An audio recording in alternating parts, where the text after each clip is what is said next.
Oh, they're waving at Theo. Sorry. Okay, fine. Someone waved to me. Thank you. All right, good morning, everyone. I think that's my cue to go on, so I'm going to start. But yeah, good morning. Good morning. A little bit more, please. Good morning. There we go. I need that good energy so I can keep us going, right? So my name is Michelle Krenzel, and thank you. That's Miss Bertha. Thank you. And I have the privilege and the honor of being the political director and working for the mighty thousands of nurses who make up the New York State Nurses Association, NYSNA, which is New York's largest nurses union, and I'm also an officer with the New York Working Families Party. So on behalf of the officers, I want to welcome you to our gathering today, and really thank you for making the time to be here. It's a summer Saturday. I'm sure there's plenty of other places and other things you could be doing, but you chose to be here with us. So thank you for that. You know, we really have a powerful program today, but first I really want to recognize and make sure you know all my fellow members of the New York Working Families Party Executive Committee. Theo Shiro, Anita Thayer, who's in the front row up here. Olivia Lehrer, I'm looking for her, there she is. Rosemary Rivera, there she is. We love you, Rosemary. And Sandy Oxford. Hey, Sandy. Primary night was an exciting night for the Working Families Party. WFP-endorsed candidates won executive races and local elections all across New York City and all across the state. That's right? Against all odds and millions of dollars spent to defeat us, we succeeded in protecting and expanding the ranks of progressive local legislators in the city and across the state, and helped elect Sean Ryan in Buffalo. Where's Western New York at? There's Buffalo, all right. Sharon Owens in Syracuse. Ooh, Syracuse showed up. All right, Syracuse. Dr. Dorcey Applyrs in Albany. And for New York City folks, I think you might have heard of Zohran Mamdani as the mayoral Democratic nominees in their city. So give yourselves a round of applause because we really did that. These victories mark a new moment in our politics. They represent an urgent demand for a political system that responds to the needs of working people, not the whims, fancies of millionaires. And they represent a blueprint of how we win people back from disillusion, isolation, and fear, right?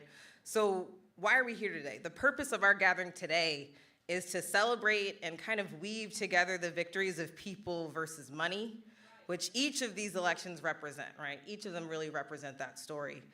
And the purpose is also to reflect on what it means for cities in New York to be governed by and for working families. By and for working families.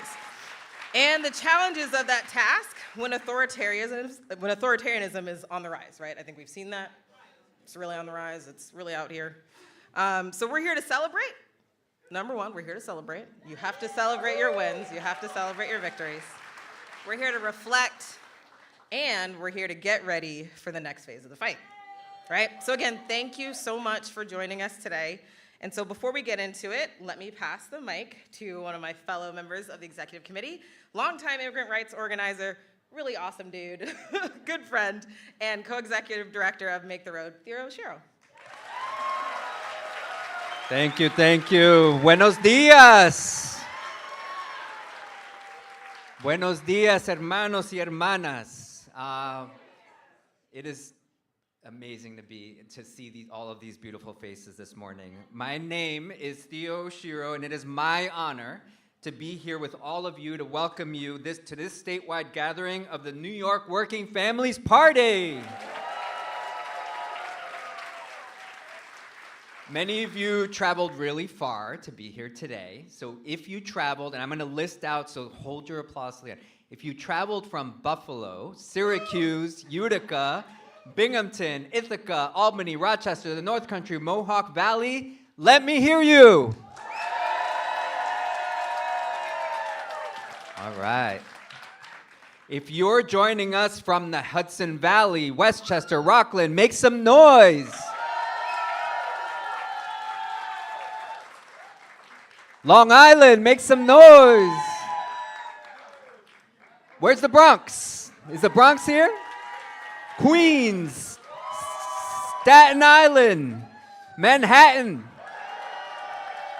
And it's Brooklyn in the house. Amazing. We have elected officials or candidates endorsed by the Working Families Party. If you're a WFP elected or candidate, please stand up. Please stand up.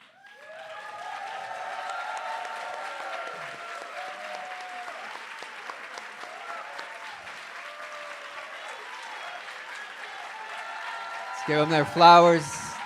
Awesome. Thank you so much for leading the way. If you are a member of the Working Families Party, make some noise.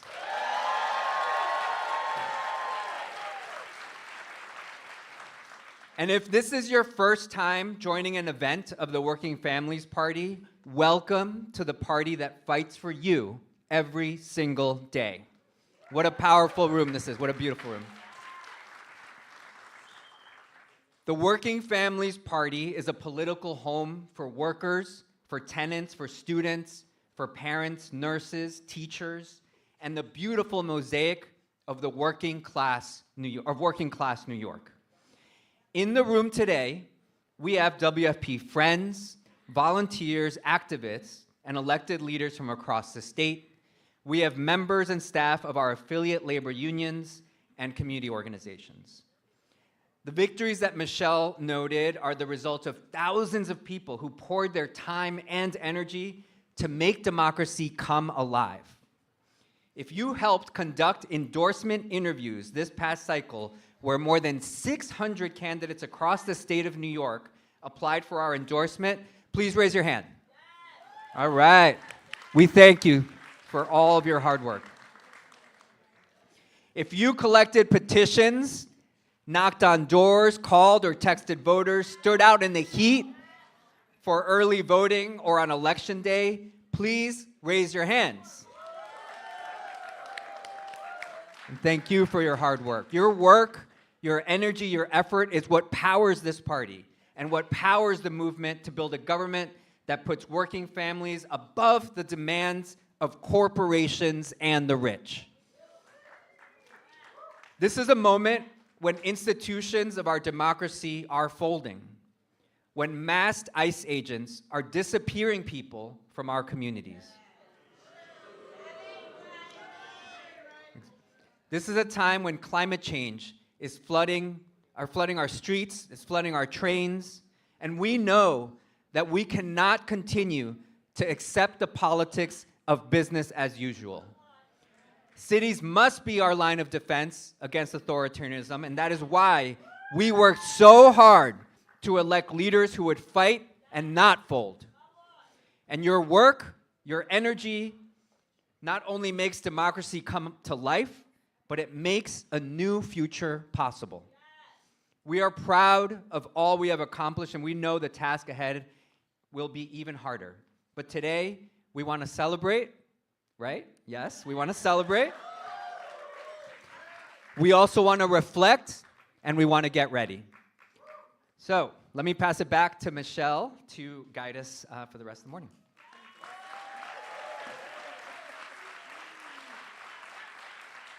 Awesome. Thank you so much, Theo. Like we said, we have a full and exciting agenda for today, so I'll just run through that really quickly.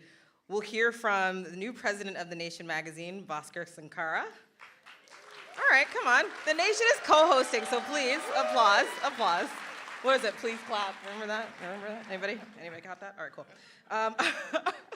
Some people caught that. Our co-directors, Jasmine Gripper and Ana Maria Archila, our fearless leaders. And we'll also hear from one of the most courageous leaders, someone who I really look up to, someone who I think will not back down from any fight, right?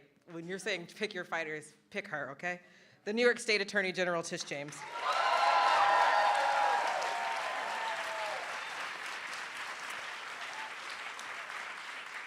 And after that, we'll hear from Democratic nominees for mayor from Syracuse, Binghamton, Albany, and New York City. All right? So without further ado, let's get started. Please welcome Bhaskar Sankara, president of The Nation magazine, our partner and co-host of today's event.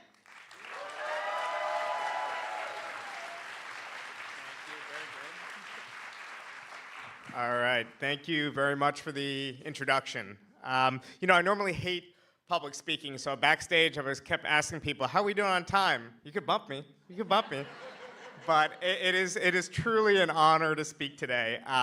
My name is Bhaskar Sankara. I'm the president of The Nation magazine. The Nation, as some of you know, was founded in 1865, almost exactly 160 years ago, by abolitionists, by people who understood deeply the need for moral courage in politics. Our roots stretch back through a long history right here in New York City, a city that's always been a powerful center for progressive politics. From the fight against slavery to movements for labor rights and economic justice, the nation has chronicled and supported the people who've sought to make the United States a real democracy for all people. But first, before I go further, I want to extend my sincere thanks to all of you and to the Working Families Party. WFP is obviously not as old as the Nation, but its relentless organizing, its unwavering commitment to grassroots democracy, and its clear moral vision have radically reshaped the political landscape in New York State and beyond.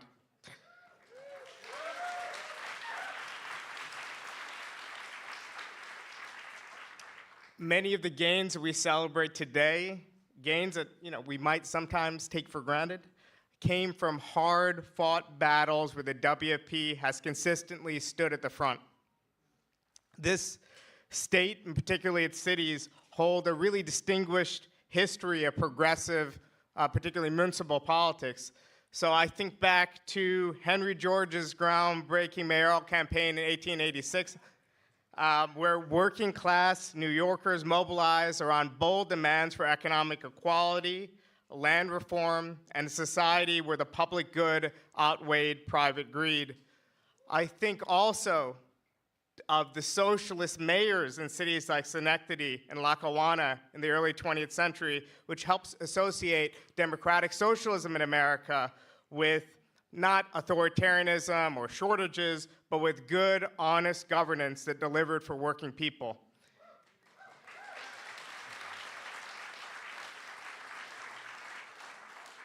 Even here in New York City, Zohran Mamdani isn't the first. We had, in the 1920s, Socialist Party campaigns won really competitive races throughout the decade. They challenged elite rule in an unequal city by highlighting the essential needs of a growing, largely immigrant working class in the city. And today, in a new Gilded Age, cities once again find themselves at the center and forefront of a profound struggle against rising authoritarianism. Across New York State, progressive leaders have shown extraordinary moral courage, stepping up to defend democracy at a time when our most basic freedoms are threatened. These elected officials and candidates joining us today have faced relentless attacks, yet they persist. They do so driven by a deep and unshakable commitment to justice, equality, and the principle that politics should benefit all working people, not a privileged few with access.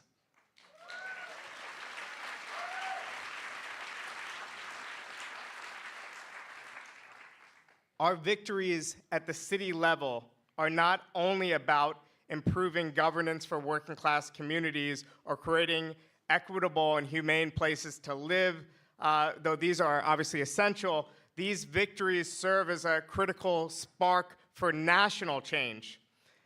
At a moment when our national discourse seemed overwhelmed by divisive, reactionary rhetoric, figures like Zohran Mamdani and other progressive leaders across our state have redirected the conversation on a national stage. Instead of being dominated by the Trump administration's anti-immigrant, xenophobic, and racist agenda, the public discourse now includes debates over progressive taxation, public transportation initiatives, and expanding essential public services. We clap for that. Our WFP-backed candidates here in New York have emerged as powerful symbols of a viable, progressive alternative to authoritarianism and right-wing nationalism. But our victories pose real challenges. As our progressive movement grows, we must grapple with a critical need, expanding our base to include more working people who still need convincing that egalitarian politics can really improve their lives. It's critical that we acknowledge that many working class voters still remain, even after our victories, uncertain about our ability to deliver on promises and make our cities not just more equal, but more prosperous and safer. Our task is not merely winning elections, but also winning hearts and minds. We must prove through our actions and policies that government can and should be a force of positive change, delivering tangible improvement in people's daily lives. The leaders we're going to hear from later today embody qualities all too rare in contemporary politics: bravery and authenticity. They openly identify and name real adversaries: corporate power exploiting labor, exploitative landlords exploiting tenants, billionaires evading taxes, and they confront them directly. These leaders recognize politics at its best must address ordinary, everyday concerns about rising living costs, housing instability, failing infrastructure, inadequate healthcare, public safety, and underfunded schools.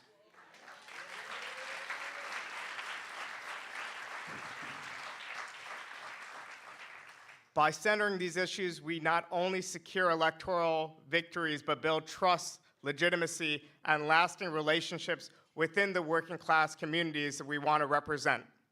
Moreover, while we achieved significant strides at the municipal level, and we continue to, our ultimate vision must remain national in scope. Progressive populism growing in New York can and must be replicated nationwide. We have an opportunity and a responsibility to export a politics rooted deeply in people's economic anxieties, clearly naming the villains responsible for their hardship and pushing forward policies that practically address their concerns.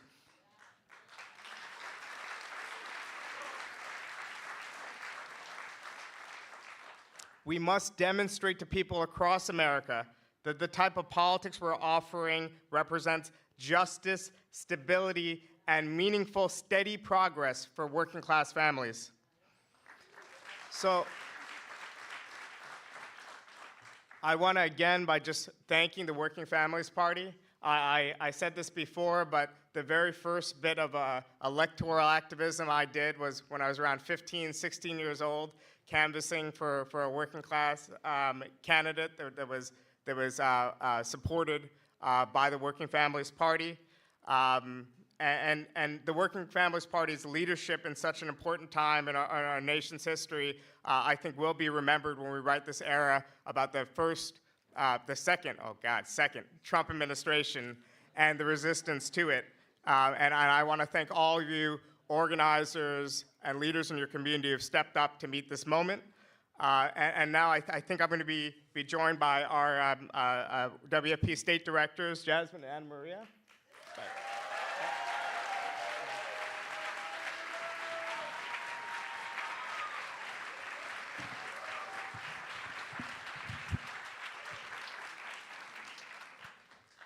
Hey, WFP.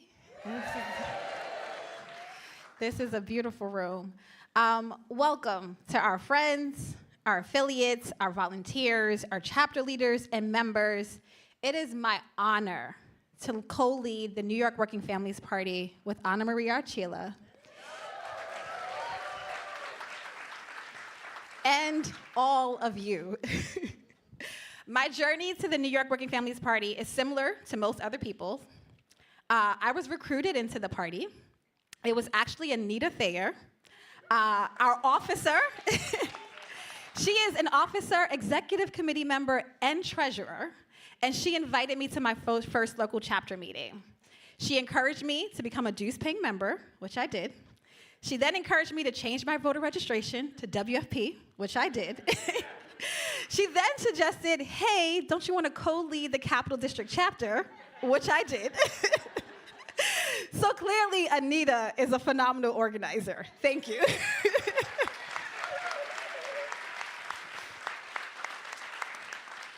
And we're excited to celebrate today what many people thought was impossible.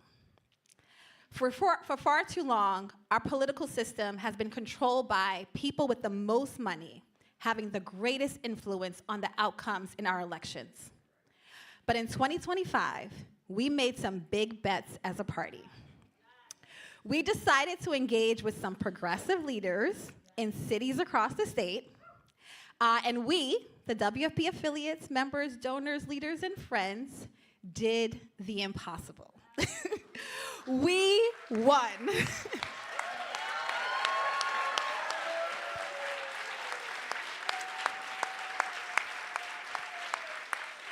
We won big, y'all, and that doesn't happen often. So we're going to celebrate and have a party this afternoon to celebrate our victories, but we're also going to keep going and make sure our candidates stay strong in November. And remember that you can vote for all of your favorite candidates on the Working Families ballot line when you go to vote in November. We know that winning these elections was not easy. Every step of the way was hard. And governing for our folks is going to be even harder. The road ahead is full of challenges. We have Trump's looming cuts in federal aid. We know that there is a ballooning ICE budget to terrorize our immigrant friends and neighbors. Keeping each other safe will be a monumental challenge for all of us. The reality of climate change is becoming more and more real as our subways and our streets flood. We are still dealing with the unspeakable horror, the famine, and the ongoing war in Gaza. And we will continue to demand urgent, courageous action. We have to protect each other. But what I know about the people in this room is that none of us are strangers to hard work. And none of us are strangers to some tough fights. But we must be thoughtful. We must be strategic. And we must do our best to remain united. I am so grateful to have a partner in this work, someone who has a beautiful mind and a deep commitment to our people. And so help me welcome my favorite partner, Ana Maria Archila.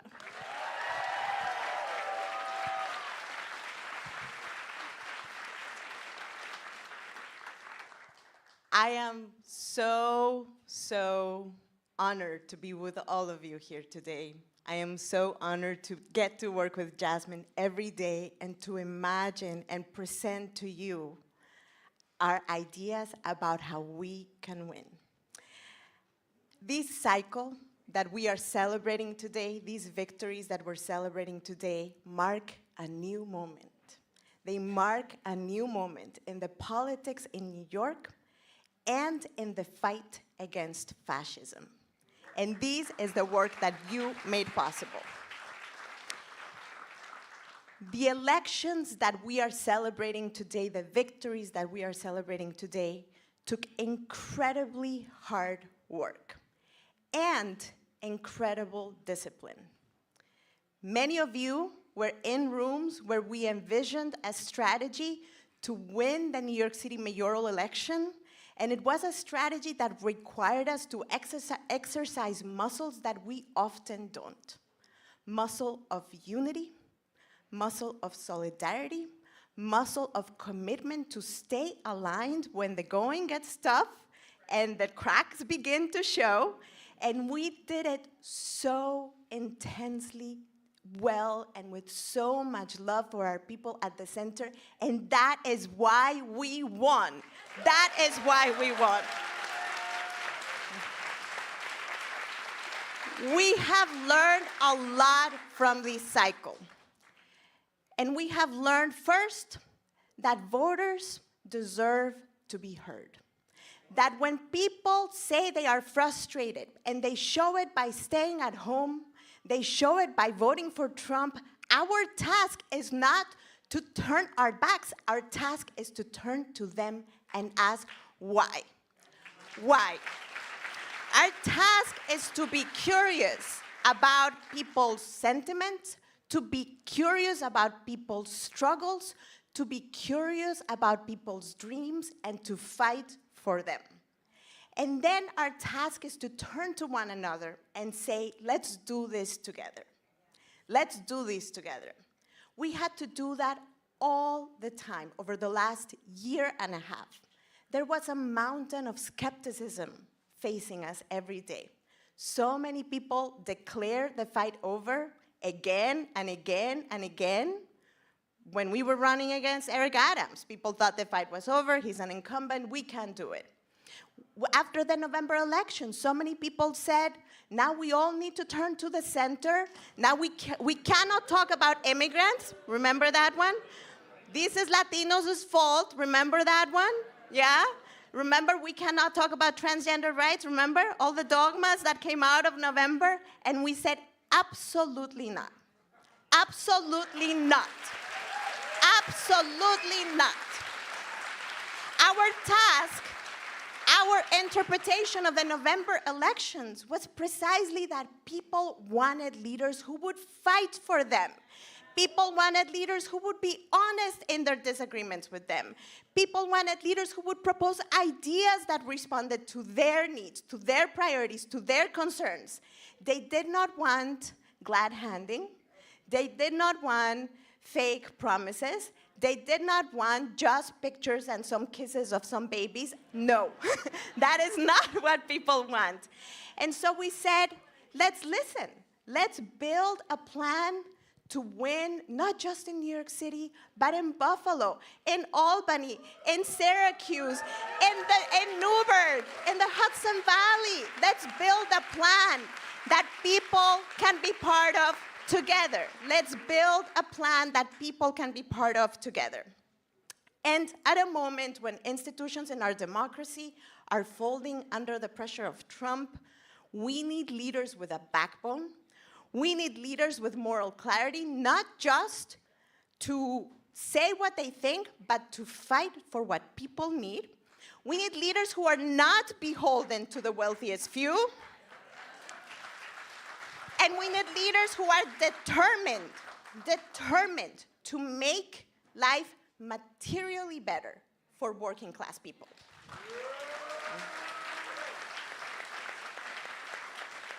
The Working Families Party was created back in 1998 with this purpose. In 1998, oh my God, I just saw Bertha Lewis, who was one of the founders of the Working Families Party. Please, please, please give a round of applause to Bertha Lewis.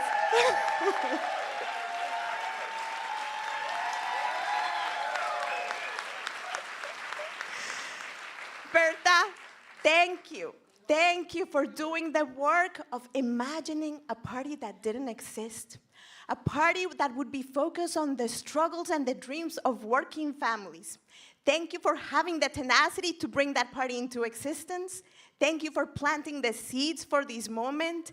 Thank you for saying that we cannot accept a political system that ignores the plight of working people and facilitates the accumulation of wealth and power in the hands of a very few.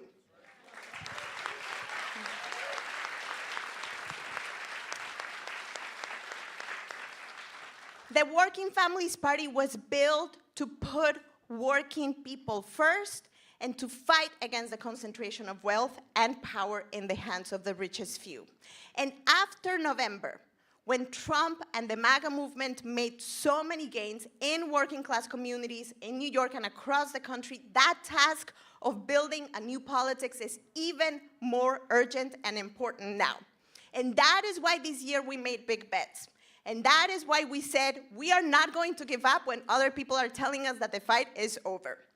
Many have concluded that, the Democratic Party needed to tack in a different direction, but we saw voters rejecting a political system that ignored them.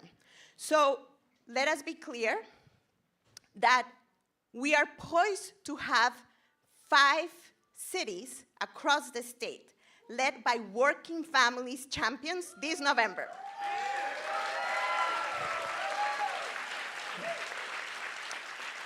This is our moment, and we are determined to seize it.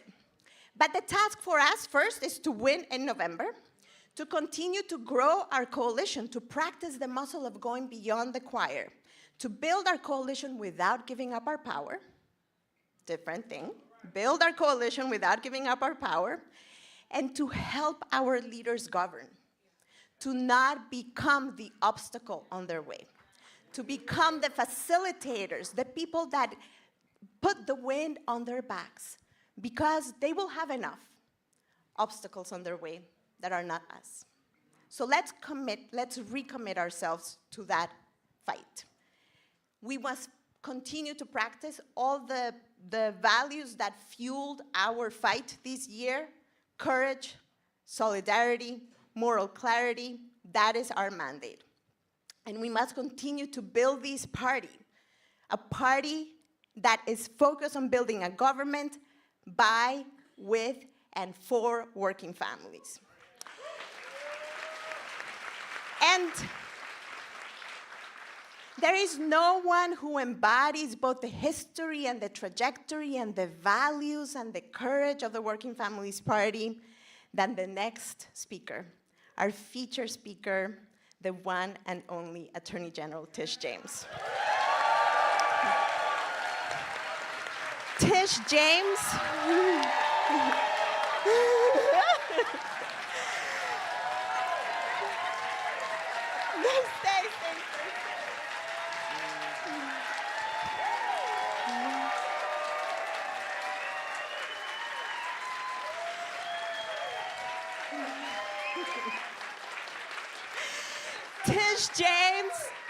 Tish James was the first person who ran on the Working Families Party as a city council candidate ever. And she has continued to live and embody that commitment to fight for working people ever since. She has been fighting for us, and she has been fighting against Trump every single day. And in this election cycle, when so many Democrats, so many power brokers went the other way, when so many people accepted Cuomo's narrative that his return was inevitable, Tish refused. And she paved the way for the victory that we celebrate in New York City and this moment that we celebrate across the whole state. So please, please help me welcome again the amazing Tish James. I love you.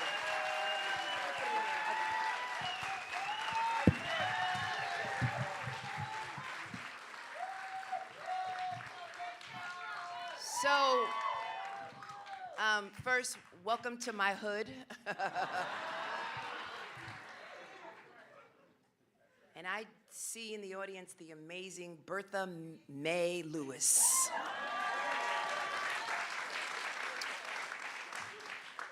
We thought we were going to lose her.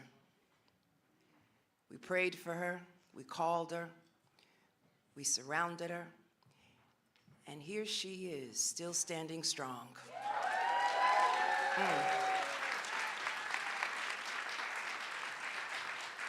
So if you've ever been yelled at by Bertha, raise your hand. If she's ever cursed you out, raise your hand. I love me some Bertha Mae. She's got that Southern name, so I think. So Anna Maria said, if you meet a Trump voter, reach out to them, extend them. And that's true, but I need to, before I extend a hand, I need to get some curse words off of my chest. I'm gonna be honest. I'm not gonna first extend my hand.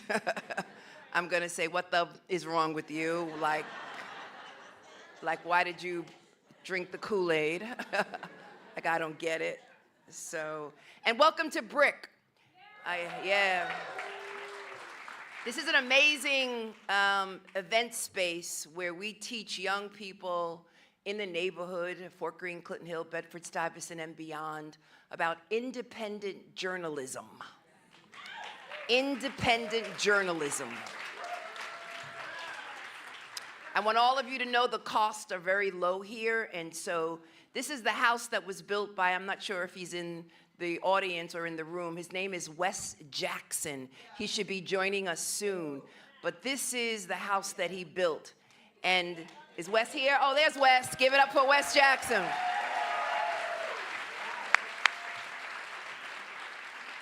And this is also a space where this community comes together and we talk about pressing issues. Issues in this community, issues citywide, nationwide. We have difficult discussions in this room. As the former city council member of this district, we used to have, yay, where's Fort Greene, Clinton Hill, Prospect Heights, Crown Heights, a little bit of Bed-Stuy, make some noise. I know Crystal Hudson is the council member, and before that was Lori Cumbo, but it was Tish James, everybody remembers.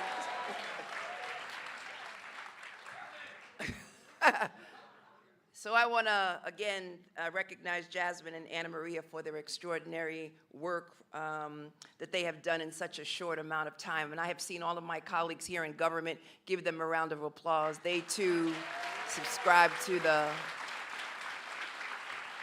So in less than 2 years, WFP, under their leadership, has won decisive elections all across this state. And we saw the culmination of their work in June when WFP candidates won in mayoral races all across the state. So make some noise for Dorcey Applyrs in Albany, Miles Burnett in Binghamton, Sean Ryan in Buffalo, Sharon Owens in Syracuse. And are you ready? Zohran Mamdani.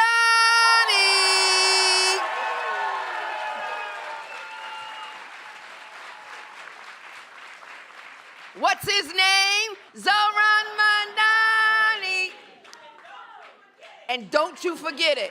And when you say that, you got to say it like they say it over here in Central Brooklyn. And don't you forget it. So let's go back. Let's go back a long time ago. Right here in this neighborhood, I was counted out, was not supported and endorsed by the Democratic Party, and decided to run on this independent line called the Working Families Party line. And I was the first Working Families candidate to win solely on that line right here in this district.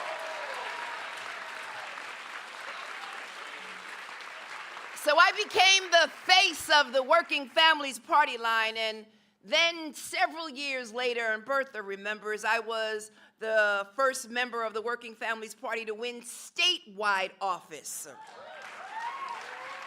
So I know that victories like the ones we saw in June are hard to come by. You see, when I ran for city council in this neighborhood, I wanted to represent the interest of those who've historically been ignored, those who've been left out of the sunshine of opportunity. Ingersoll, Whitman, Farragut, Lafayette Gardens, Atlantic Terminal, residents of public housing, and Canarsie, but that's not my district. But yes.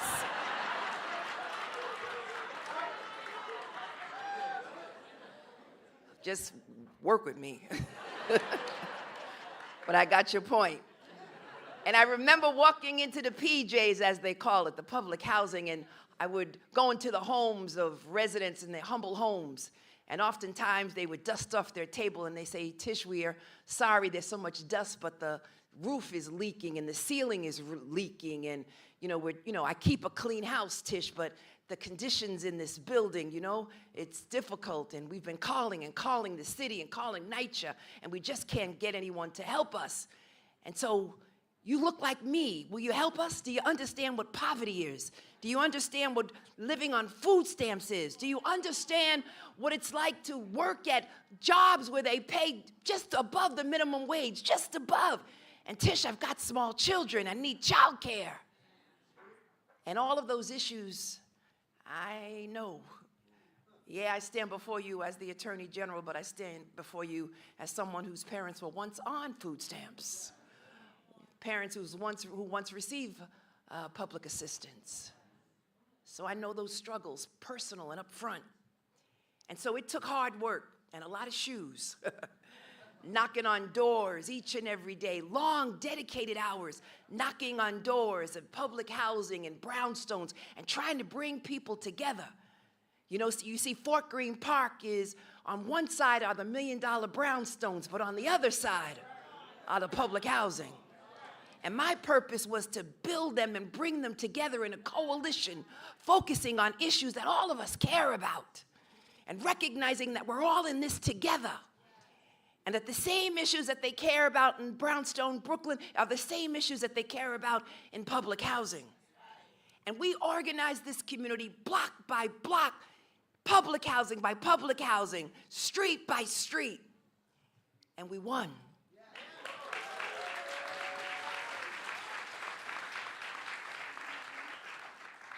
And the victory doesn't belong to me. It belongs to the individuals who believed in me, who had heart each and every day, who woke up each and every day with this fire in their belly, saying we've got to do something different. We've got to make sure that our politics reflect all of us in a society. And so, to all of you who volunteered for all of those individuals that I just mentioned, who volunteered in Buffalo and Syracuse and in Albany and in Binghamton and in New York City, make some noise because you did it.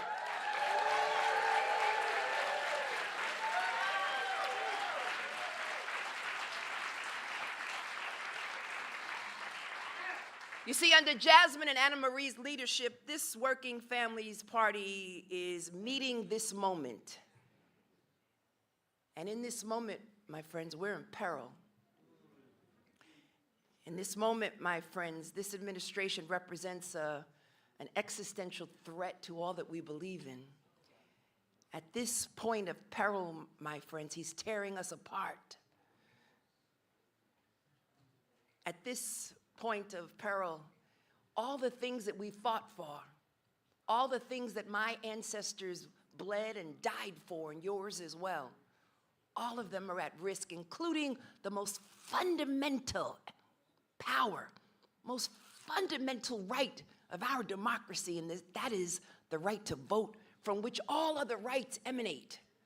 That right in Texas is at risk. And it could impact all of us in this nation. So we are facing a federal government which is at war with its people, at war with the Constitution, the rule of law, and our democracy. And it's up to us now more than at any other point in our history to turn this around. And so this past week, I'm going to just tell you about my week. I was in Jefferson County, which is right by the Canadian border, in a county called Sackets Harbor. And earlier this year, a mother and her 3 children working on a sweet little farm called Old McDonald Farm, they were kidnapped by ICE agents. Now, I didn't say the worst of the worst. I said a mother and 3 school-aged children snatched, kidnapped, and sent to a detention center in Texas. Now, we've heard those stories, but in Sackets County, in Jefferson County, it is red as red can be. In fact, no one voted for me in that county. They said, you could just skip by Jefferson County, Tish, when you're traveling the state. Don't come here. But this county of 1,300, one Saturday morning, 1,000 of them took to the streets and marched in support of this family. 1,000.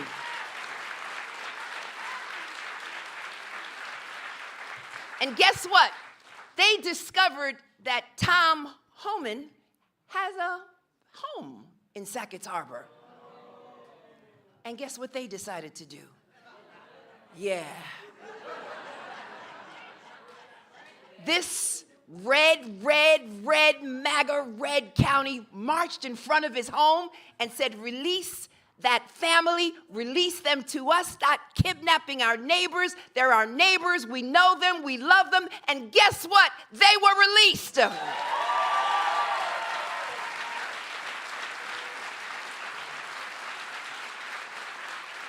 They were children going to school.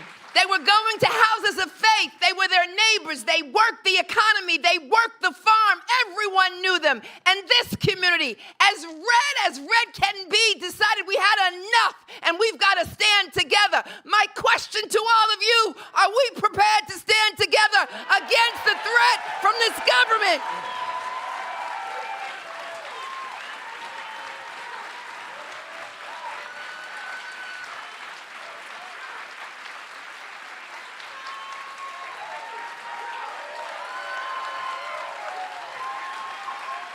Yeah.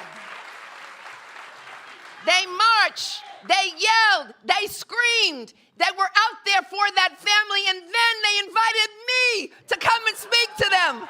And guess what? They gave me a standing ovation.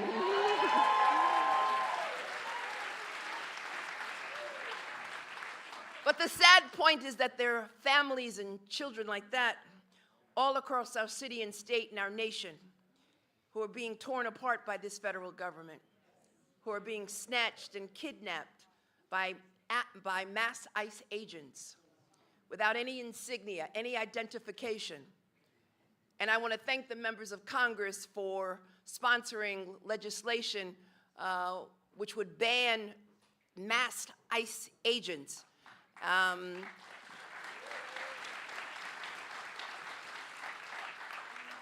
I wrote a letter along with my other Democratic attorneys general in support of that legislation, and we hope and pray that it is passed. And I want all of you to know that it's not just unique to what happened in Sackett's Harbor. Right here in Brooklyn, in my beloved Brooklyn, not too far from here, individuals come up to me each and every day as I walk these streets, and they're afraid. They're afraid to go to school, afraid to go to houses of worship, afraid to even go to our courthouse. Woman walked up to me, a victim of domestic violence, afraid to go into the courthouse to get an order of protection because that's where ICE was located, afraid that she would be deported. Individuals who walk into 26 Federal Plaza, where you have ICE hearings, cases are dismissed, and as soon as they come out, they're immediately detained and kidnapped. And then there are individuals on the 10th floor of that building at 26 Federal Plaza, right in Manhattan, where they're housing individuals. It's a detention center. They claim it's something else, but in fact it is a detention center. And I'm so glad that some of our Congress members have decided to file a lawsuit, finally, recognizing that they've got power and standing to challenge this government.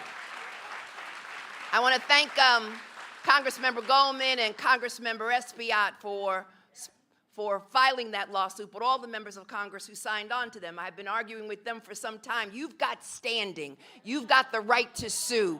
Use the law, both as your sword and as your shield, and I am so glad that the New York delegation decided to take action and file a lawsuit. And as the Attorney General of this great state, I'm going to file an amicus brief, and I would hope the members of the state legislature would do the same.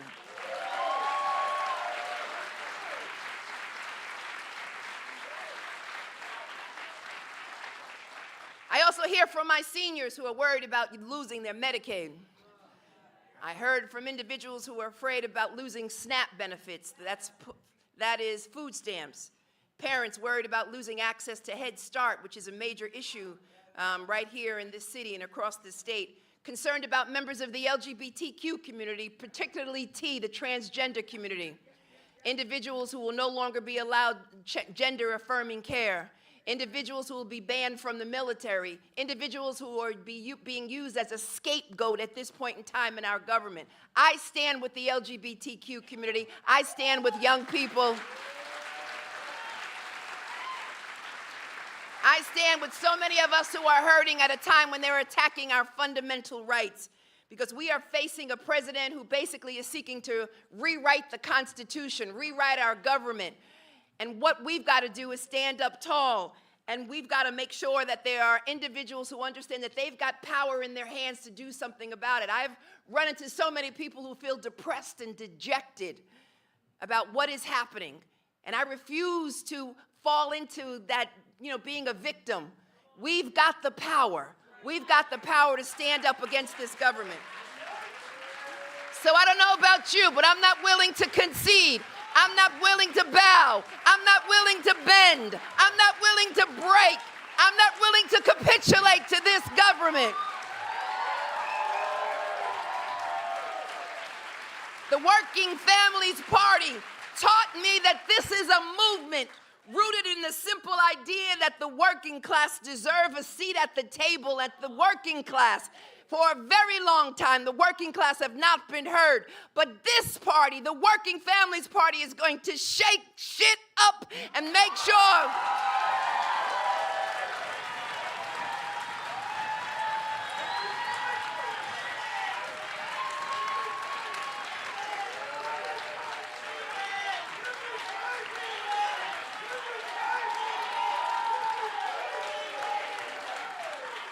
that the everyday person, that the everyday individual who powers this city and in this state and in this nation are heard, from bus drivers and nurses and teachers and everyday individuals, that their voices are heard loud and proud, that we're in this together and that we will not be divided by artificial constructs, that we're in this together, that this is our country, our democracy, our city, our state.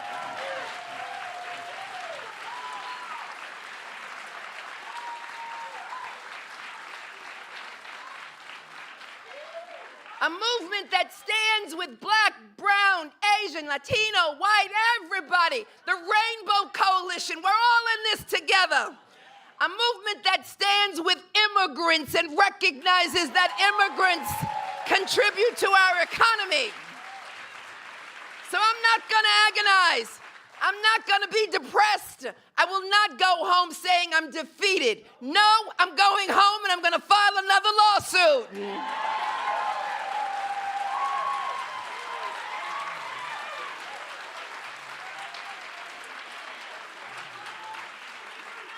You gave me the power, and as of today, we have filed over 32 lawsuits against this administration. And I'm not finished yet.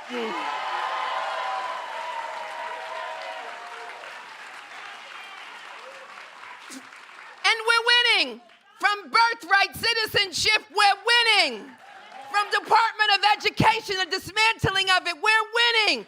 From grants, we're winning. From NIH, individuals who do research on heart disease and cancer, we're winning.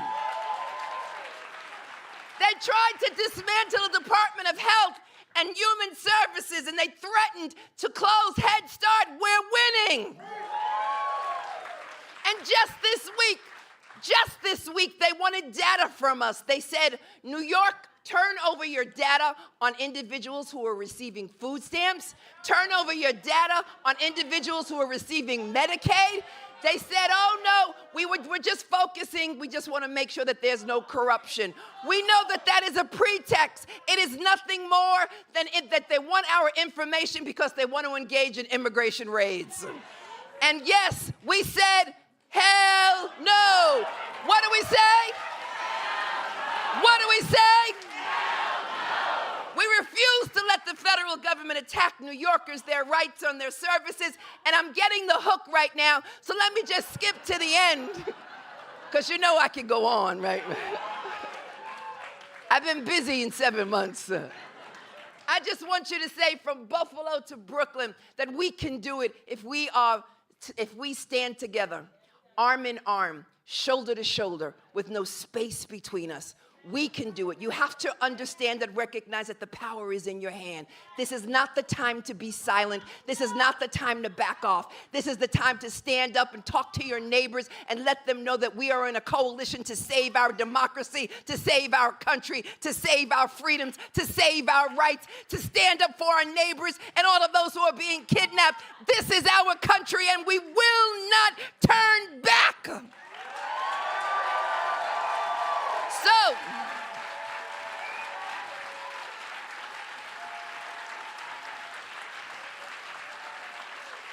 and come November, it's going to be an honor and a privilege to stand with all of these mayors, but most importantly, it's going to be an honor and a privilege to stand with my brother, Zohran Mamdani.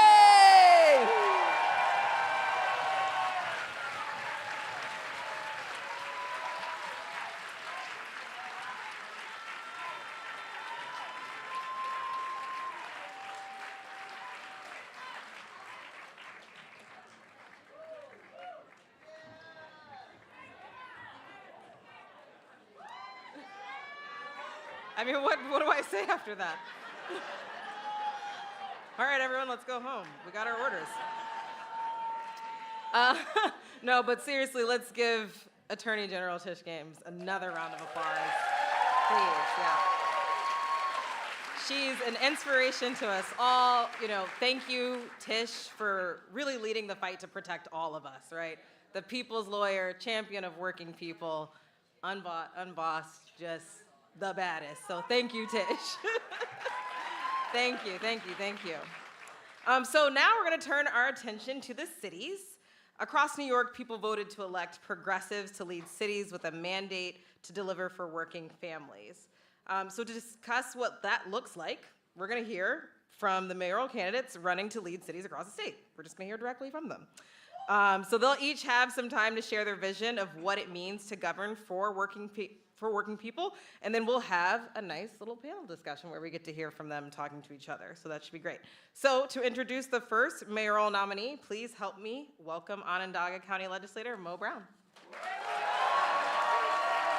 Come on. Wow. Can y'all hear me? Cues. Where we at? Can y'all give it up for Attorney General Tish James? Oh my. Was that not the most powerful thing you guys ever saw in person? That was amazing. Please give it up.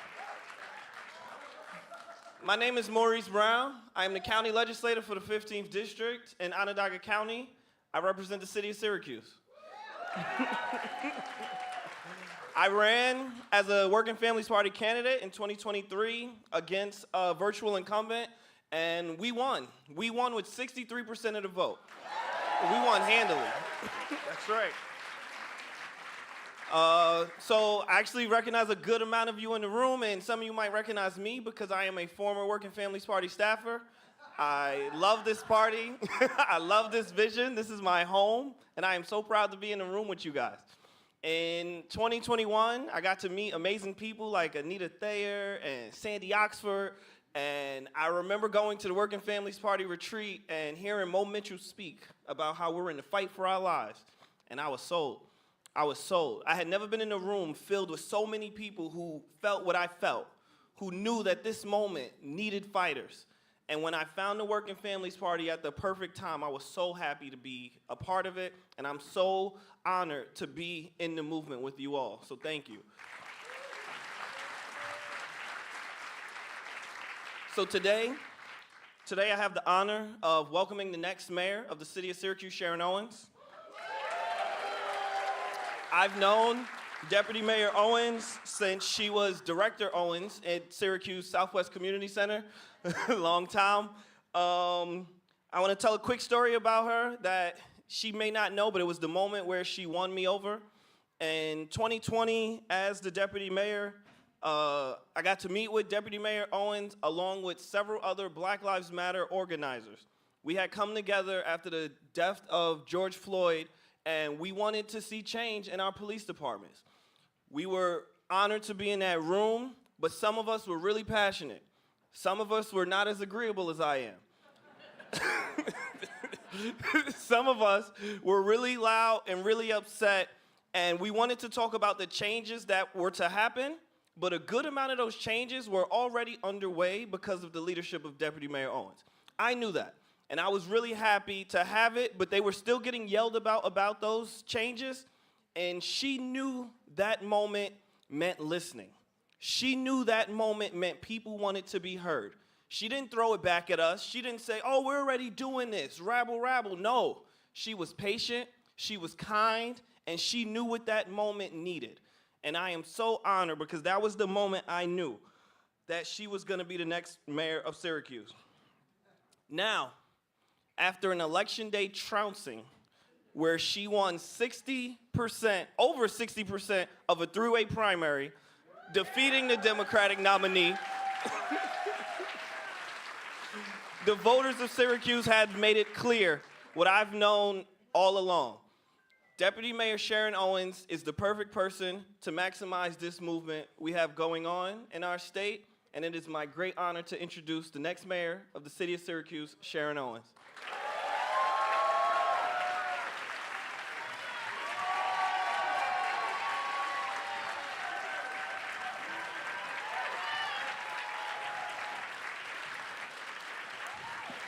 Working Family Party. I don't know if you know it, but you just saw the future of the party up here at this podium. Thank you, Mo. I never heard that story, but my mother raised me to know when to shut up. And I knew, be quiet and listen. And I've been told that's one of my superpowers. So that's no more amazing superpower than to know when to be quiet and to listen. Oh my goodness, Tish James. We were in the green room, and they'd say, we're gonna bring you up after Attorney General is done. And I was like, oh no, I didn't come all the way to New York to be down in a green room when Tish James, I could see her live and in color. So I've been standing back there cheering just like you all were. She is a shero of mine, Tish James. For those of you who don't know me, where is Syracuse in the house? Central New York, all of you who in a resounding voice said, they said this, but we say this. And overwhelmingly voted me into the place I am right now, ready to be the next mayor of Syracuse. The only second female mayor of Syracuse, and the first black mayor of Syracuse.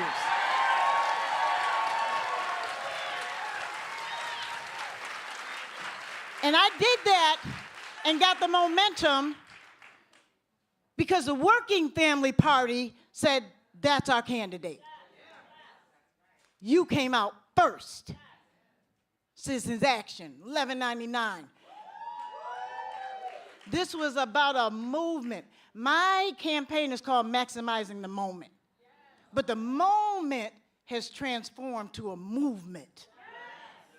Listen, working family, every day, every afternoon, every evening, every swing shift, whenever you have to go to work, and it's not typically 9 to 5, it is any of those times in between.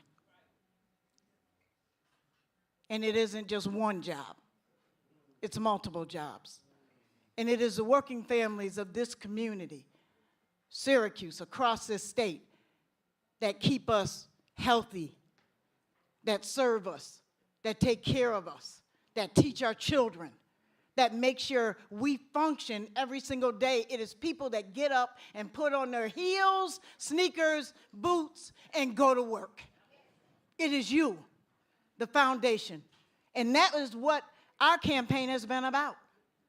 It has been those voices who said in Syracuse, oh no, unapologetically, we are going to take down a highway that divided our community. Unapologetically. that decimated the former 15th Ward because that community no longer exists because a highway is there.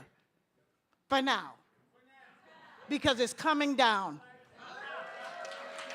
And as the mayor of Syracuse, I will ensure that it is not redeveloped just for the rich. It is a community that is developed not forgetting who was there before that highway was built. Maximize the moment also means for us, for me, for my campaign, for all of the team that came together, that over decades of divestment in Syracuse by industry, we now have a movement of investment in Syracuse. But that investment means nothing if people cannot feel that wealth in their purses and wallets. And so workforce investment has to happen. It has to be real. I don't want to see any more folders of certificates of training and no job.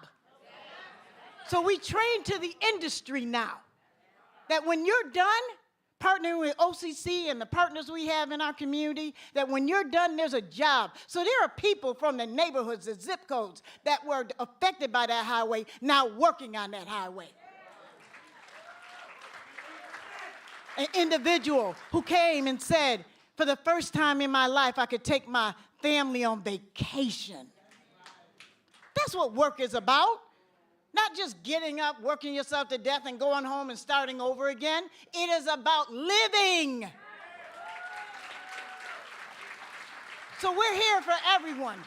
And I'm so thankful to be here with all of you, for all of these great individuals. Look at that picture. Not the one they took down, not that one. But the faces of all the people that you all supported looks like New York. I'm looking forward to the discussion. Thank you for having me here.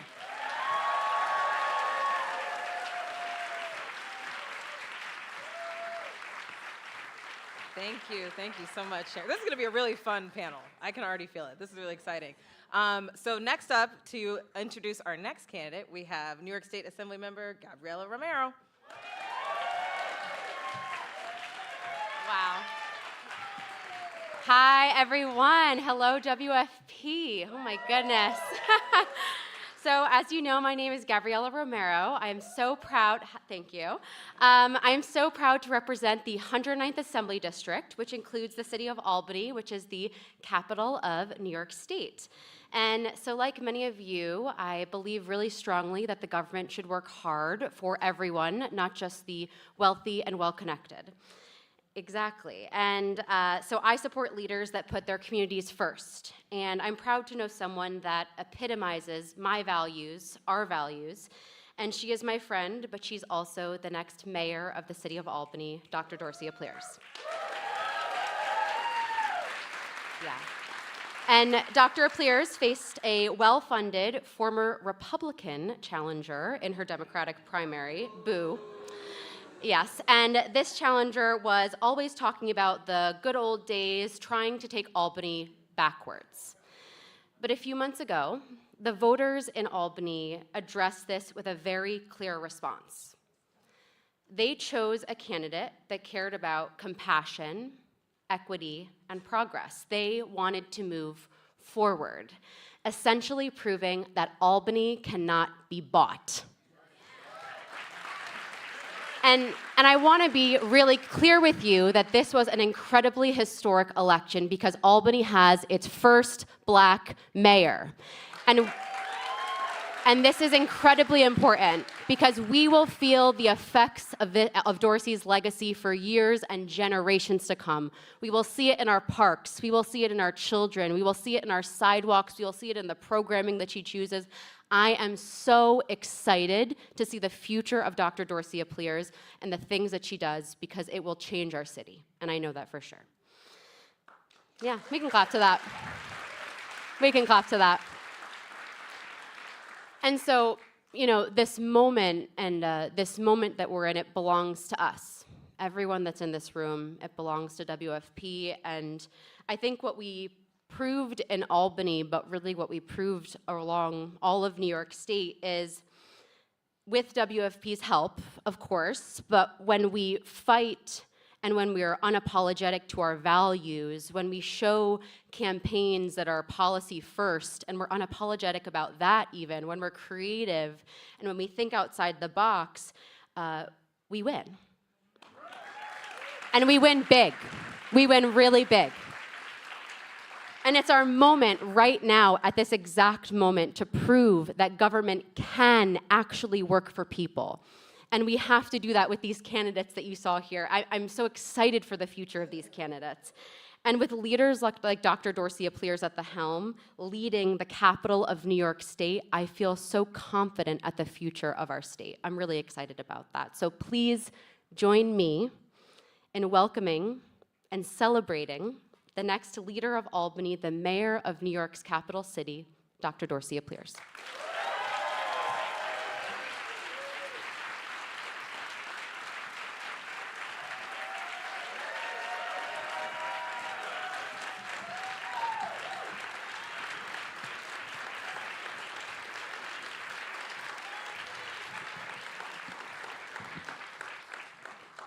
What's up, what's up?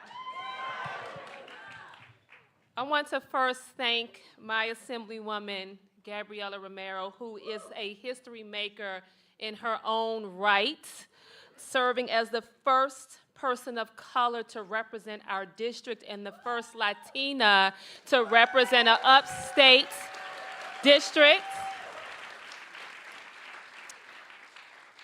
And I want to be very clear that history making is difficult.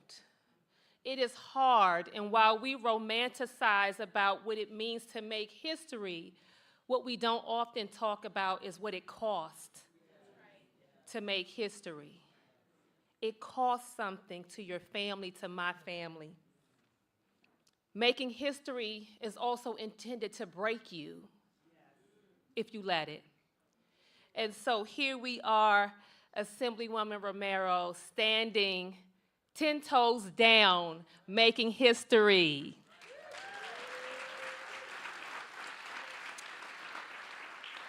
And speaking of history, our AG Tish James, let's give it up for her again.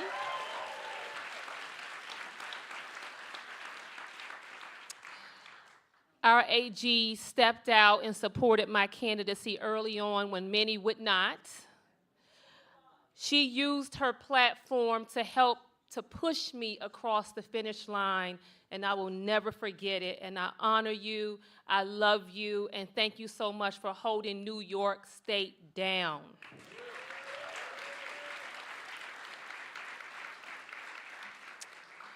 Today we are here celebrating significance and significant wins across our state because of you, WFP. Because you dare to push the envelope and you dare to challenge the status quo. You look beyond the traditional packaging that most say are required for leadership.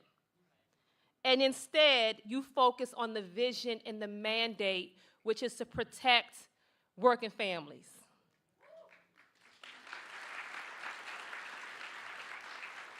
You support candidates who are clear-eyed about this vision and mandate, and most importantly, you support candidates who are best equipped to win and carry out this mandate.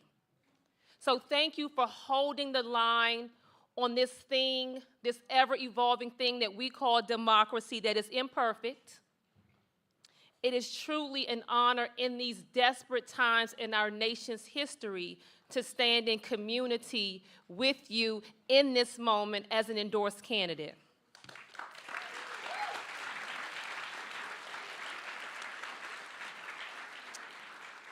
In a city older than the nation itself, with unforgettable politics and party machine tactics, 3 years ago, a small group of people huddled in a borrowed office space with oversized donuts and bagels and lots of coffee, discussing the viability of my candidacy for mayor. And so when we got to the part where they told me to be quiet, which is not easy to do, the group was told to yell out perceived weaknesses of my candidacy. And of course, the first one was, she's black. And so they put that up on the board. And then someone yelled out, not only is she black, but she's a woman, so they put that up on the board.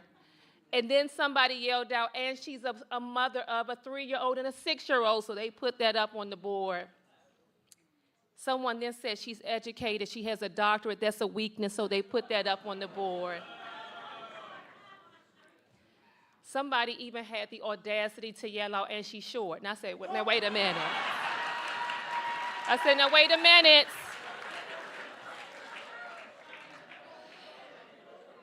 And so despite this long list of perceived weaknesses,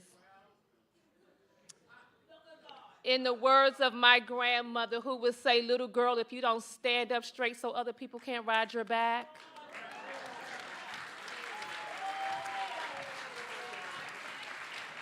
I squared these shoulders, built the baddest team a girl could ever ask for. And we launched my campaign, our campaign, a broad tent campaign, a people-powered campaign, a well-organized campaign.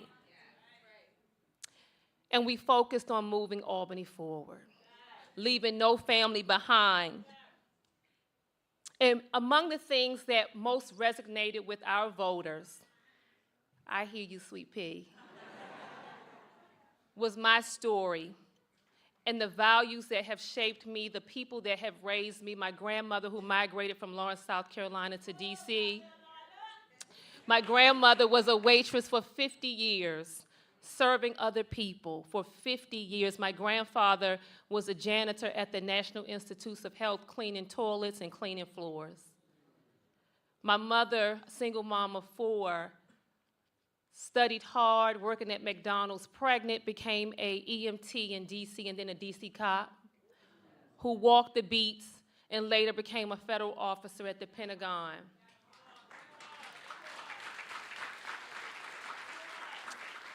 And then my father, who unfortunately passed away from HIV through substance use, who even in his tragedy served to influence my decision to get into public service. And so all of those family members instilled in me the importance of integrity, hard work, and service to others. And those values have served as the foundation for this woman standing before you and the foundation of my campaign.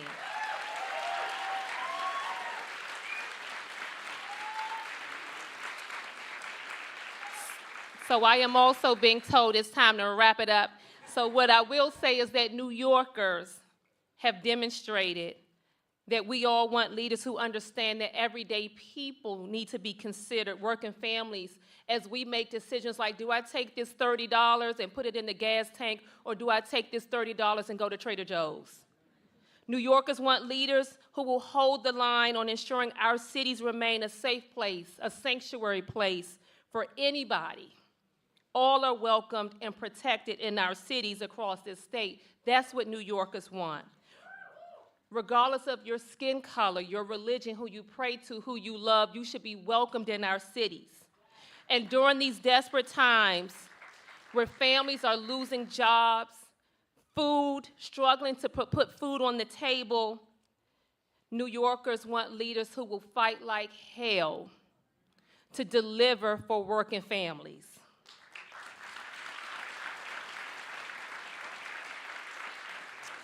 And so in closing, I will and we will rise to the occasion.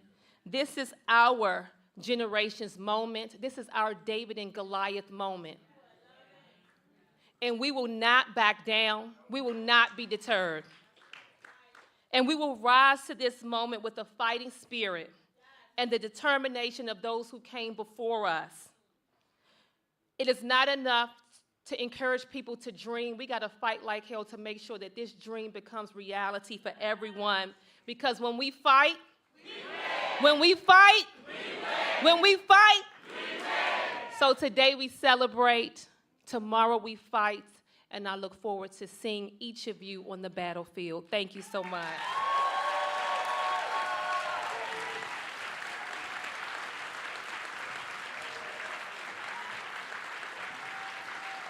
Thank you so much. Again, this panel is going to be really, really amazing, so please, no one go anywhere. I know I'm tall, I'm sorry.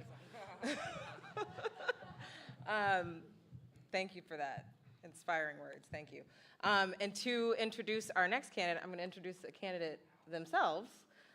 Please join me in welcoming Myles Burnett, the WFP and Democratic nominee for the mayor of Binghamton. Thank you. Wow, wow, wow, wow. When I say who do we fight for, you say working families. Who do we fight for? Who do we fight for? Who do we fight for? That's right. Thank you so much. My name is Myles Burnett. I am the Democratic and Working Families Party candidate for mayor in the city of Binghamton.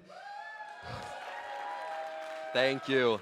I have to say this feels like a very full circle moment because my very first job in political organizing was actually working for the Working Families Party right here, just blocks away in Brooklyn. And when I took that job, I was honestly just trying to make ends meet. I was working 3 jobs. I was teaching 3rd graders by day, waiting tables by night, picking up telemarketing shifts whenever I could. But back then I was not ever thinking about running for office myself. I was just trying to keep up with the rent. And to be honest, at that time I was exhausted, I was frustrated, I was fed up with politics as usual. Politics that always seemed to serve the wealthy and the well-connected, but never people like me. And then I found the Working Families Party. And what I found was not just a place to work. I found a political home.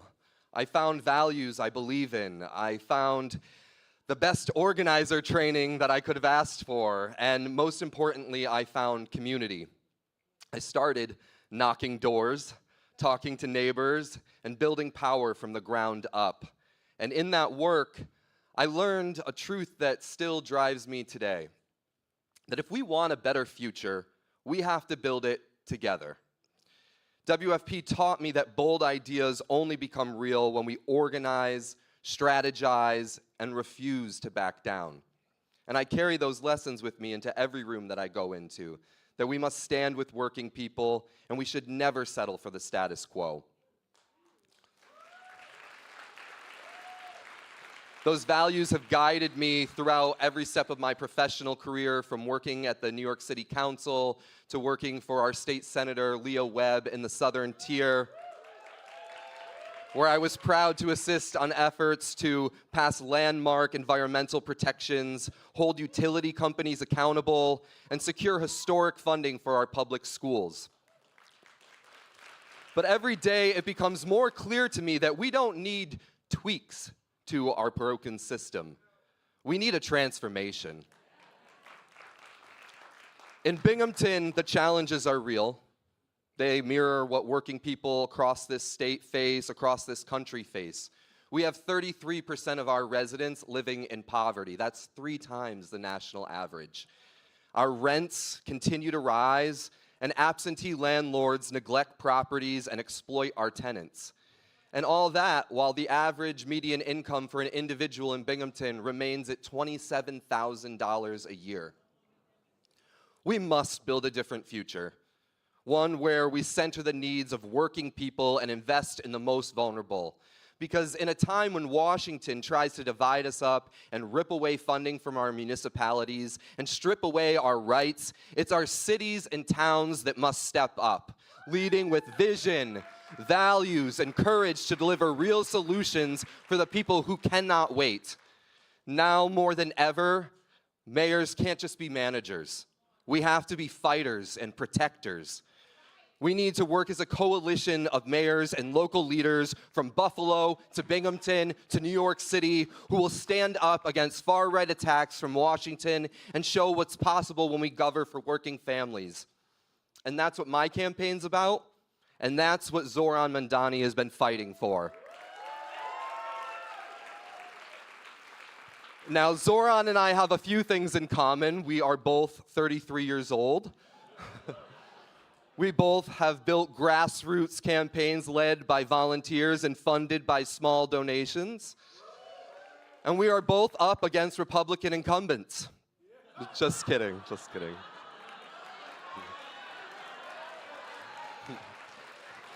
But in all seriousness, no one embodies the fight for working families like Zohran. Whether he's calling to freeze the rent or make buses fast and free and to tax the rich, Zohran leads with clarity, compassion, and courage. While we're running for mayor of two vastly different cities, Zohran in the nation's largest city, and mine, a city that has been struggling with disinvestment for decades. We share the same belief. Government should serve working families, not the powerful. Like you, I've been inspired by the way New Yorkers showed up for him in huge numbers to volunteer and elect Zohran Mamdani as the Democratic nominee for mayor in the city of New York. And so with that said, it's my honor and privilege to introduce someone who represents the working families and what they stand for every day. Please give it up for Zohran Mamdani.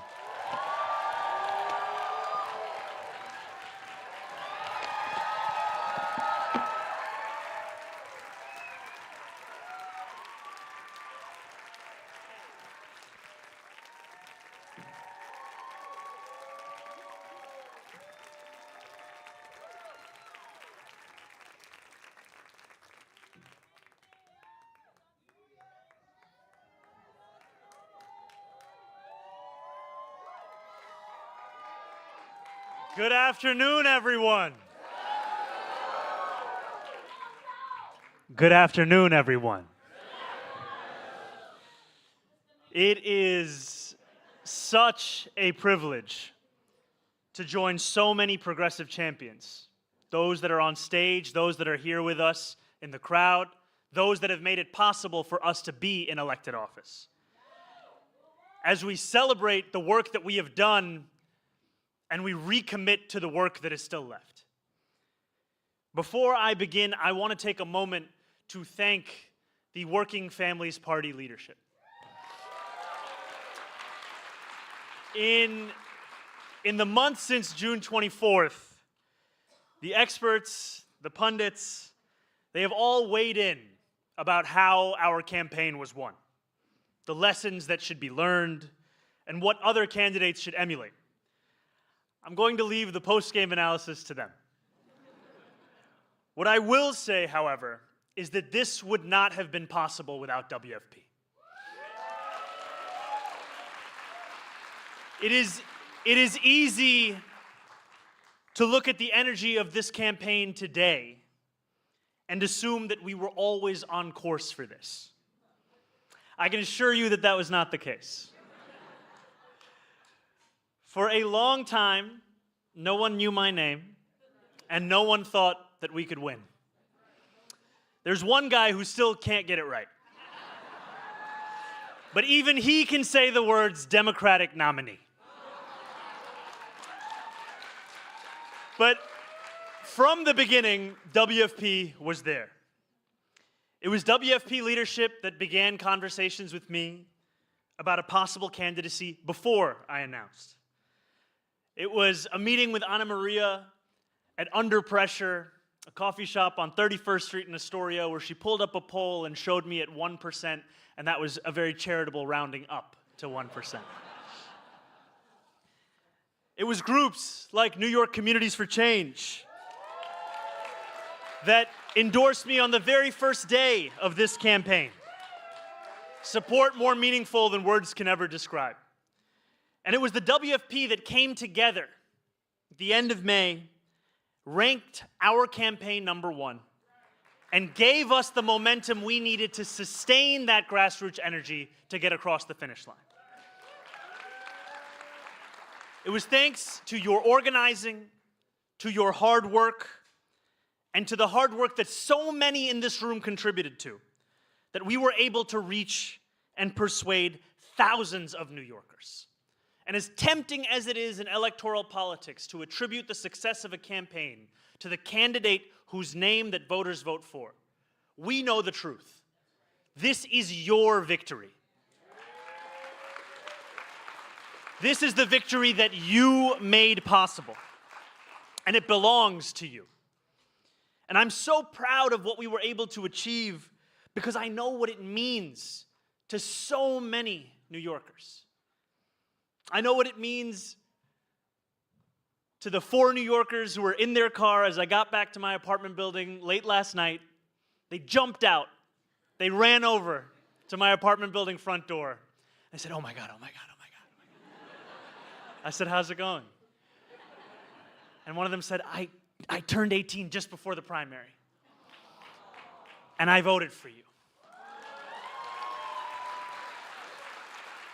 And what they voted for is an understanding of democracy beyond just that of a value, beyond just that of an ideal, but democracy as a living, breathing testament to the idea that we can meet working people's problems. We can deliver them those same solutions. Because too often, we have allowed ourselves to think that democracy is only under attack from authoritarianism coming from Washington, D.C. It is also under attack from an ever-diminishing faith from New Yorkers that it could actually address the crisis of not knowing whether you can pay your rent, the fear of not knowing if you can even afford $2.90 to get on that bus, the knowledge that you may have to leave this city to actually raise those children you hope to have. That too is democracy. And the consequences have been stark. Confidence in City Hall is at an all-time low. Corruption and scandal have become so normalized that we aren't even surprised anymore when a new allegation arrives.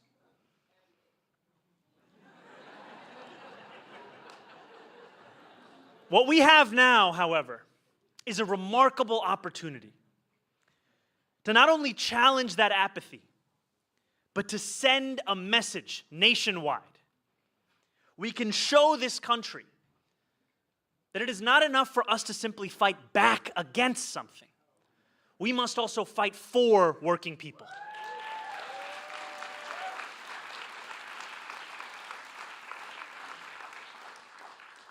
And as we turn that page on the failed politics of the past, as we set an example of what good governance can do to restore belief in local government, we know that it will require from us principled and unapologetic leadership.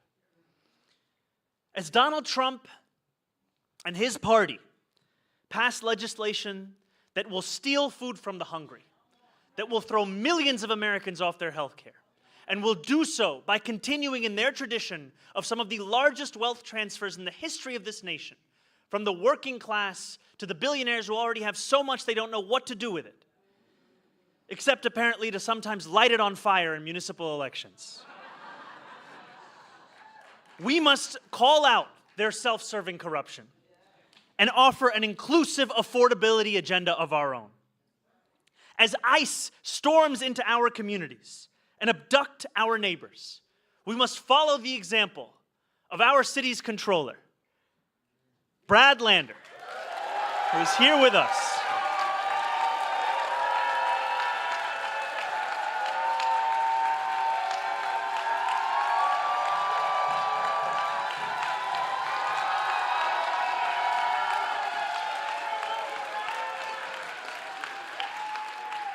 And show that it is possible to lead with both strength and compassion. And as billionaires like Bill Ackman try to buy our elections in broad daylight, determine which candidates get to run and who gets to run their campaigns, we must come together and demand a politics of the people, by the people, and for the people. That means refusing to cower when millions of dollars are spent by dark money groups and shameless oligarchs, refusing to sell out the most vulnerable, even when it would be politically easiest to do so, and refusing to settle for less. I look out into this room and I see so many other candidates who have led in these same efforts in their cities. Make no mistake, this is one story. The success of our movement is not just success that can take place in one city. It is success that we must see take hold in all of these cities. Because each and every New Yorker that we seek to represent is equally deserving of the dignity that they have been denied.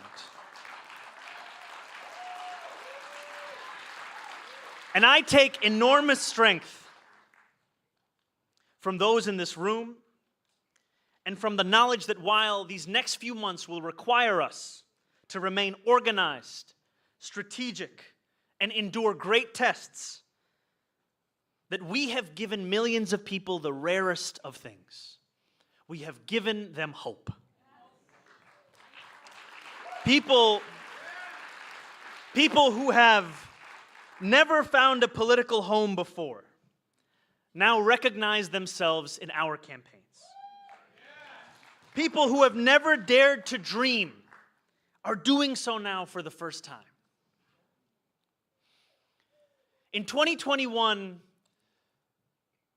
a few more than 3,000 people were registered to vote in the last 10 days of that mayoral election. This year, we registered more than 30,000 people in that same period of time. This year, we made the highest turnout age groups the three under the age of 35. This year, we showed that if we have the courage to believe in something, the willingness to fight for it, the hunger to deliver that same thing, we can inspire the very New Yorkers who previously had never seen themselves in these elections. And so what I say now is that as we work together, city to city, elected official to elected official, borough to borough, let us prove ourselves worthy of that hope. Let us reject complacency. Let us welcome big ideas. And when we win in November, because that is our responsibility, the days, as I said in the weeks leading up to this primary, the days of moral victories must come to an end. The days of patting ourselves for trying have to be over. We must now enter into the days of victory, the days of delivery, the days of outcomes. So when we win in November, let us win with a heart that is open to those that were with us on the first day and to those who join us on the last day. Let us ensure that we build a city where each and every New Yorker can see themselves in it. This has been the honor of a lifetime, to run alongside you, to fight for this city alongside you. And so above all else, I must say, thank you.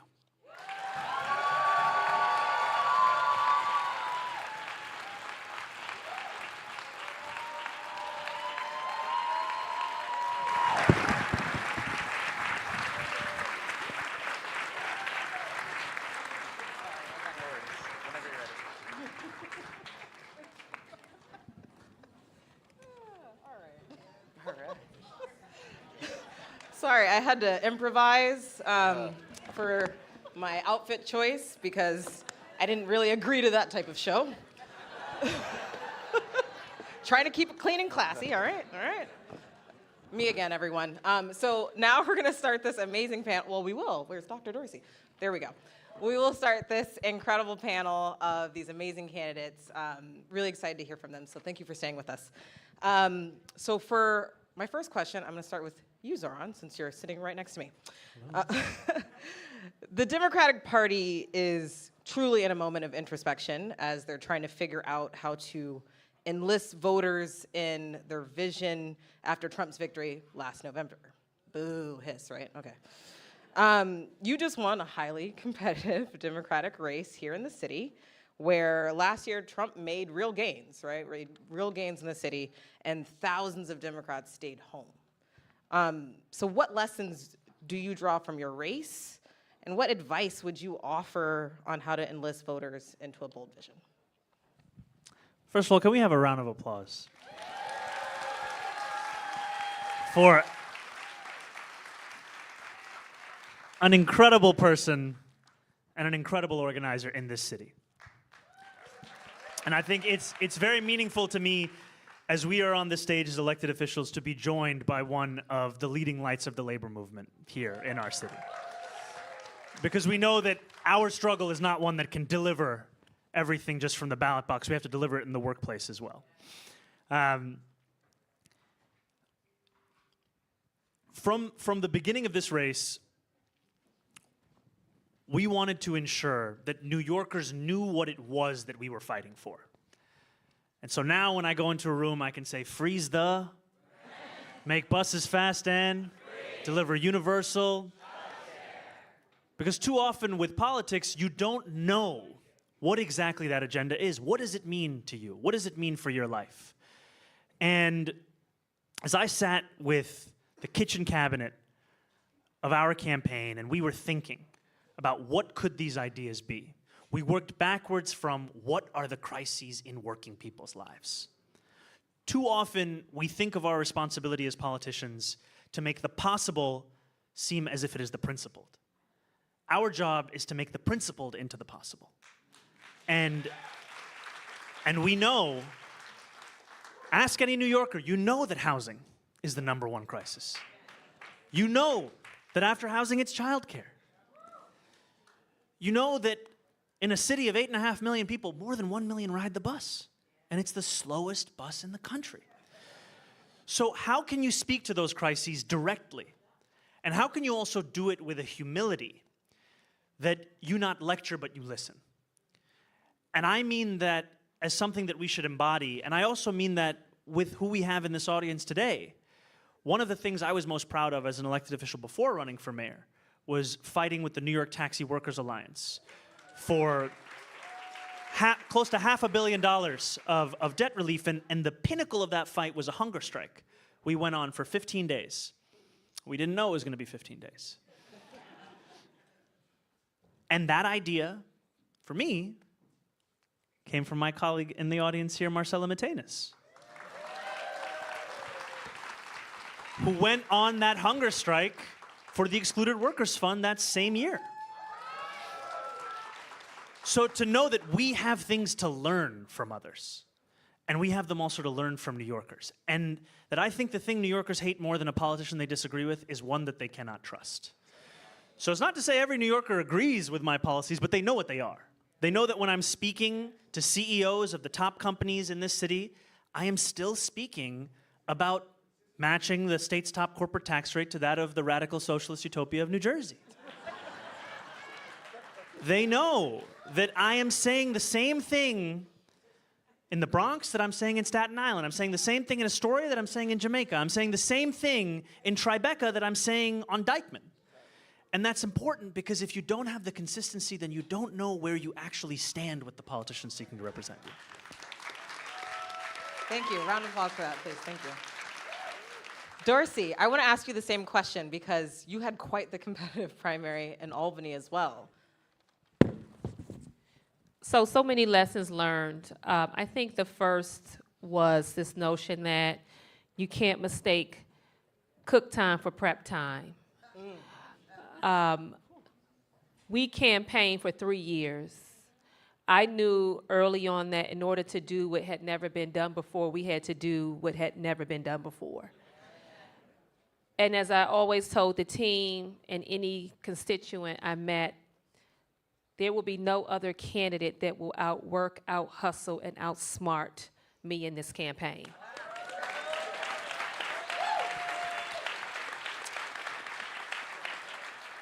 So we worked our asses off, and so when we talk about what it means to win, you have to be willing to put in that work.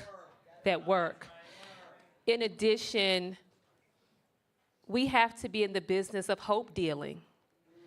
People are starving for hope and inspiration.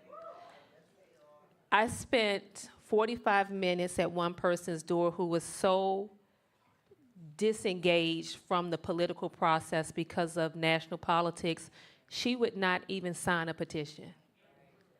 45 minutes. Some say that's too long to spend at a door. But I thought it was imperative to spend that time talking to that constituent about the importance of her voice and why she must vote, why she must sign that petition. And so the lesson being for all of us that we cannot underestimate how hopeless and desperate people feel in this moment. The other is the realities of identity politics. I know that in our parties, in the Democratic Party and others, people want to dance around the issue of race and gender. And the reality is, if it was up to party politics as usual, I would not be sitting here. I would not be sitting here. I did not fit the profile. And so we had long-standing party folks who would rather support a Republican turned Democrat right before the primary because he was a white businessman. He was allegedly more qualified than someone who has served and worked in the party, worked in the trenches, served my community, and allegedly he was more qualified. And so the lesson being, we have to be clear-eyed and honest about gender politics and how they keep people out of the positions that they deserve to serve in.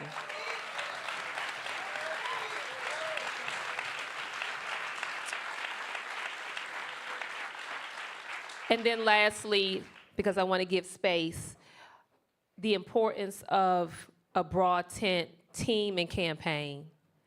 We had everybody at the table, white, black, yellow, blue, green, Muslim, Jewish, LGBTQ+, zip codes across the city of Albany. Everybody was welcomed, and let me be clear, we fought like hell behind closed doors.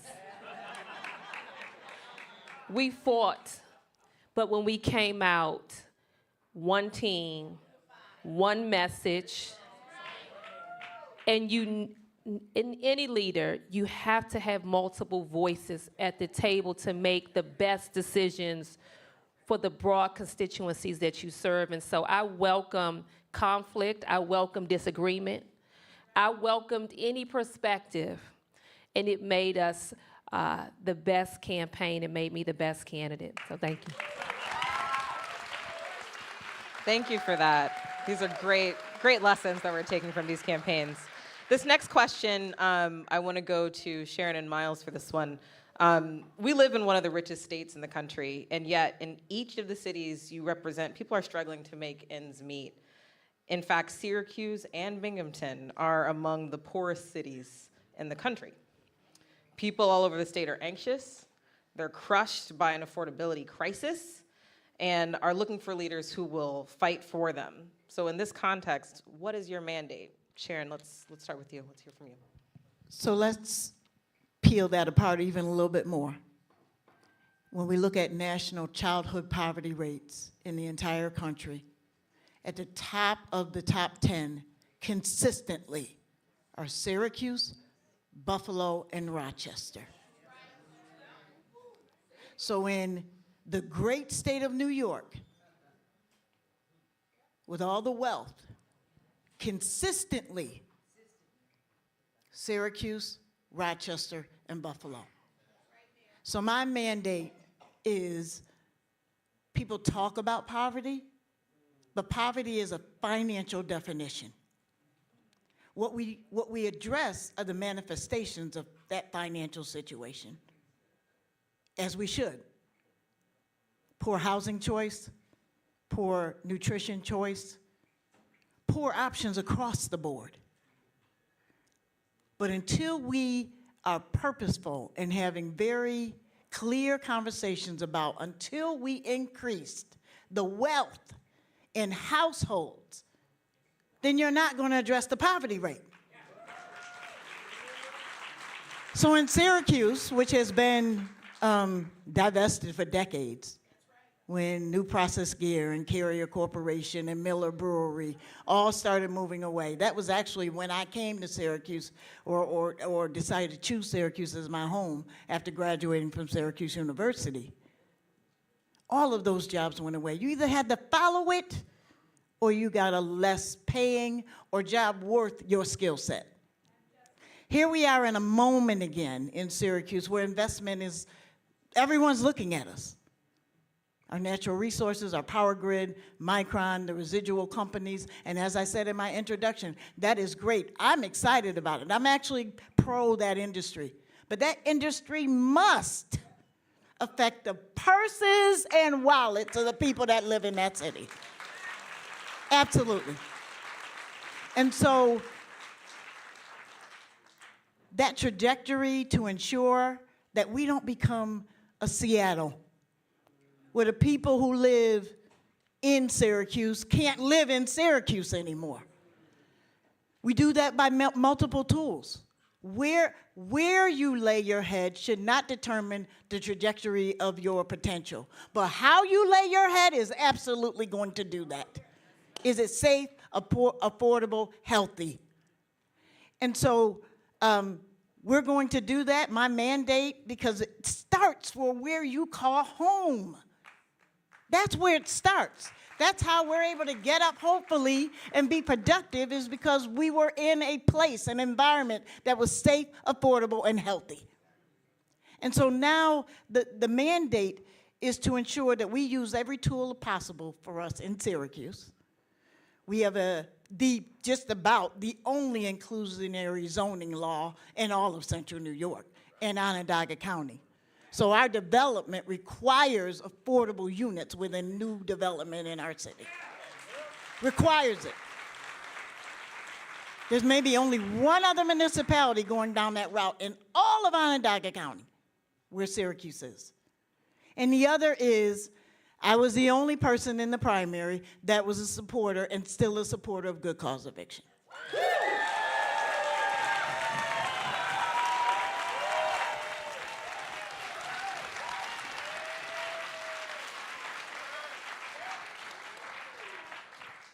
Yeah, I couldn't echo your sentiments more.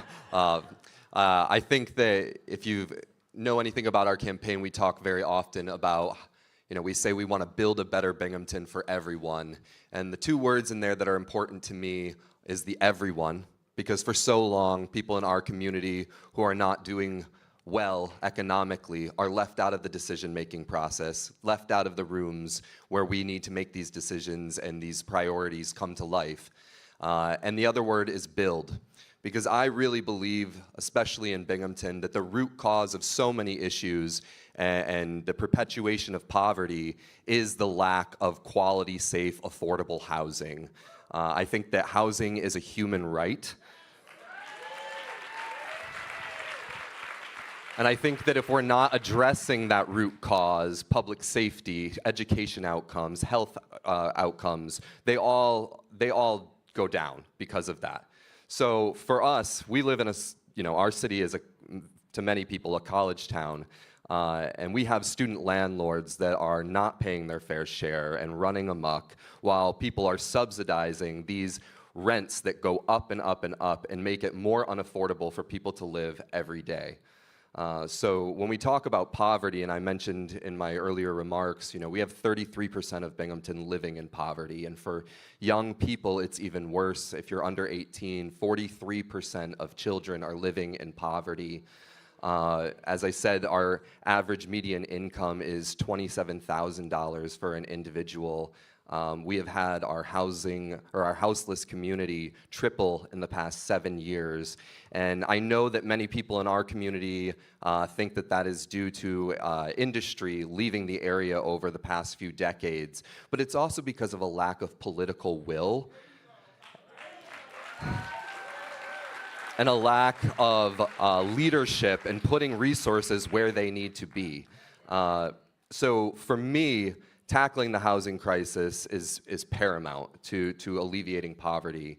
But when we hear about industry coming to our area, when I worked in the state senate, we would talk with large companies that wanted to bring jobs to our area, provide a better paying wage for folks in our area. But then they say, well, where are people going to live? So our housing stock in Binghamton is severely outdated. I mean, people aren't able to buy a 100-year-old house and then afford $30,000 of renovations day one.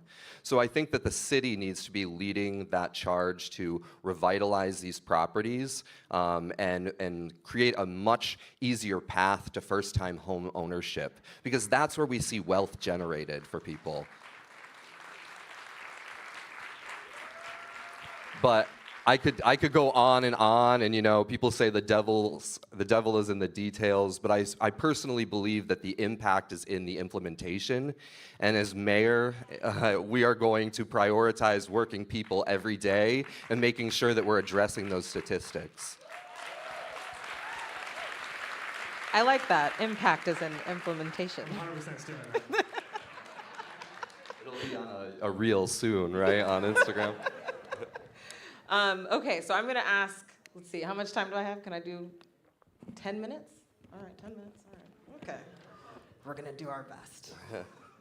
I'm going to try and do 2 more questions. They're going to get really mad at me. It's okay. 2 more questions. 2 more questions. Everyone, we're good with that, right? Okay. I'm going to go to you, Dorcey, first on this one. The Trump administration is brutally targeting immigrant communities, and we are watching masked ICE officers detain immigrant New Yorkers when they show up to their court hearings, when they go to work, school, or even when they go to hospitals, which used to be protected areas, mind you, right? Which is terrible. People are afraid to get care now, right? So how are you preparing for the reality of an even more aggressive and better funded ICE? How will you stand up to Trump and protect immigrants in your cities? I'll go to you, Dorcey, first, and I'll come to you, Zohran. So for starters, for me as mayor, being very clear that Albany is and will remain a sanctuary city.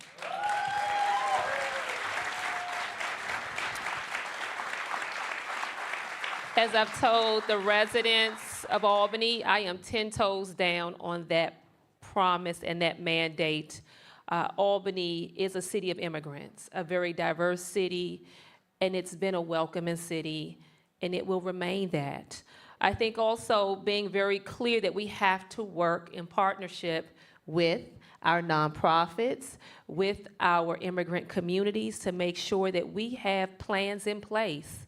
At the moment, there are random emails that go out with the picture of a car and a license plate that says, don't go to this street, this corner because of this car. But people are still confused about what does that really mean? And so we need organized plans in place to make sure that we are all singing from the same hymn note and we are not cooperating with ICE agents.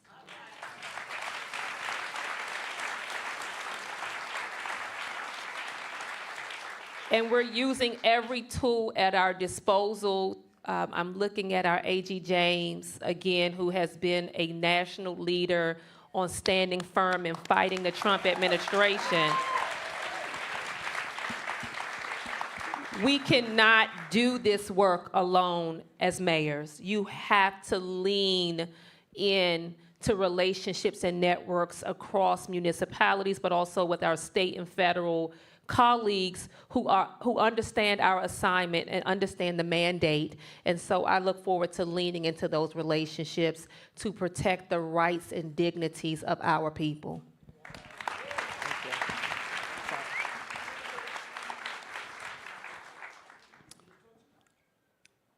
If elected, I would be the first. Inshallah. Be the first immigrant mayor of the city in generations. And what also brings so many of us to this room is the knowledge that who you are is not as important as what you do. And it is what we do in those offices that will define us. And what gives me hope is the fact that no one of us four is alone in this work. So I'd like to take a moment, if I could ask every elected official to please stand up that is here with us today. And if we can give a round of applause. These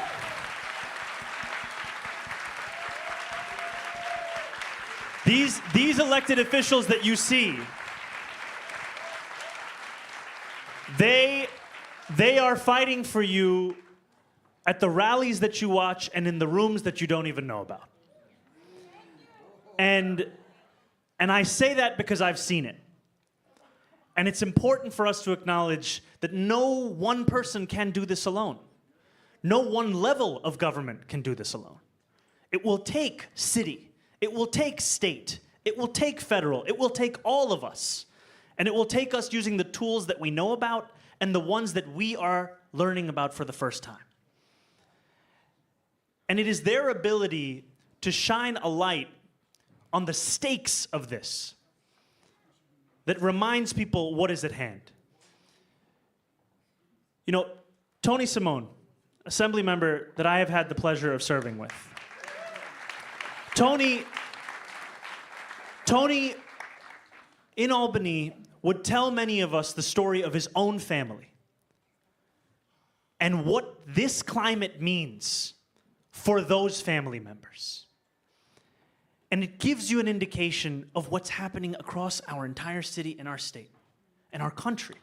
You know, I just got back from Uganda this week, and it saddened me that I had to meet with lawyers before I even took that trip. That I had to call the Attorney General about the fact that I was going to leave the country. I had to fill out a privacy waiver because I didn't know if I would be detained. And I'm thankful that that was not the case, but what does it say that these are eventualities? What does it say that I wake up in the morning and I hear from the President of the United States of America that he wants to denaturalize me, that he wants to deport me?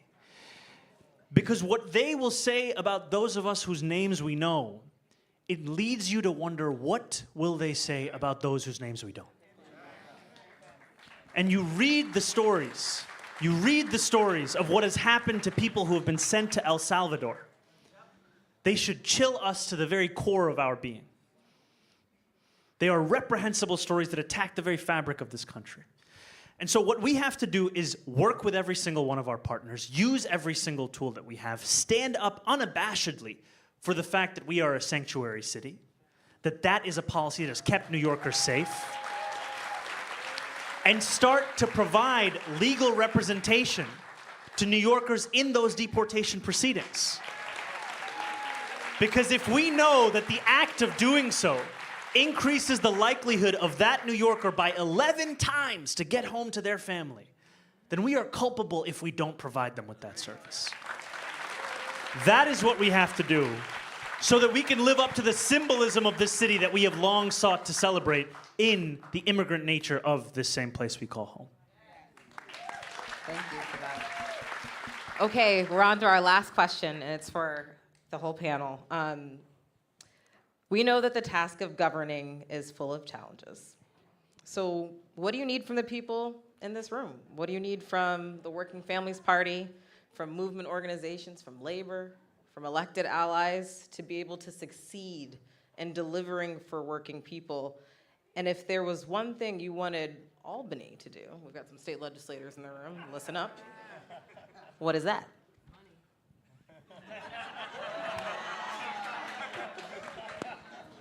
I just heard the answer, money. Many of our cities, particularly upstate, we come from communities where eds and meds really drive the industry, and most of that is non-taxable. And so we find ourselves, particularly in Syracuse, for example, that 48% of our property owners bear the responsibility for 100% of the tax base. That's unsustainable. So I think I saw our city auditor in the back. There he is, Alex Marion. Wrote a report to New York State about state aid. We need that money consistently to help us balance that. I'm not anti our eds and meds. They're a huge economic driver in Syracuse and other cities. But they require service that we can't get in a tax bill. And so what can New York State do for us? Give us back our money.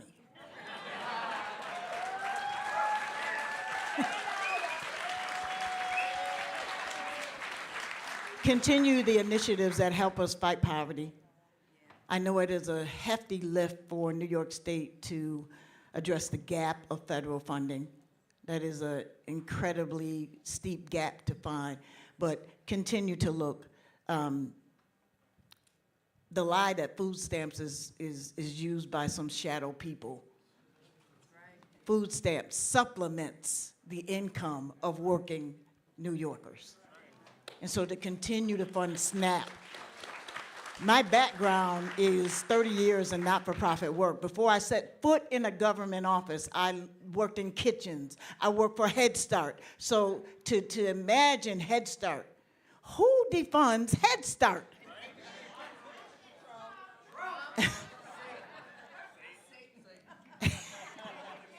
So to continue to support us, understanding it's a steep climb, and we must, each and every one of us, by our practice, by our policies, by our truth of putting word to action, re-engage.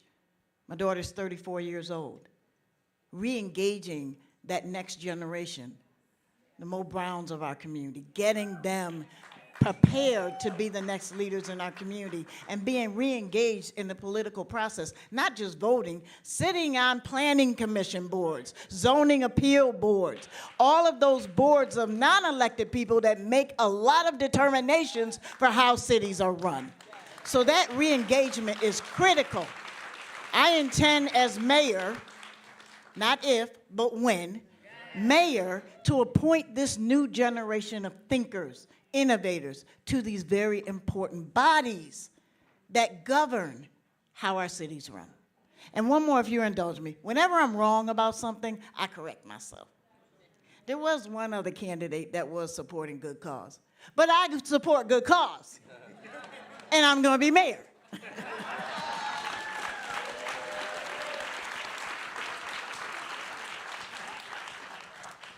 To my movement partners in the room, and I'm looking at Anita, Bill, and others here, please hold me accountable. Hold me accountable. Continue to push me. That's how you grow. But also, please be supportive. Please be willing to work with me, partner with me, so that we can move Albany forward. And to my elected colleagues at the state, get used to this face. You spend a lot of time in Albany as your second home. And so as I was always clear about on the campaign trail, I fight and take care of home. And so I ask that you partner with me to take care of your other home. And that's the city of Albany. So I look forward to working with you. Get to know our neighbors. Get to know our communities. Albany is a city that is so much more than driving into the Capitol. It is a vibrant city, a beautiful city, and I look forward to working with you to take care of our capital city.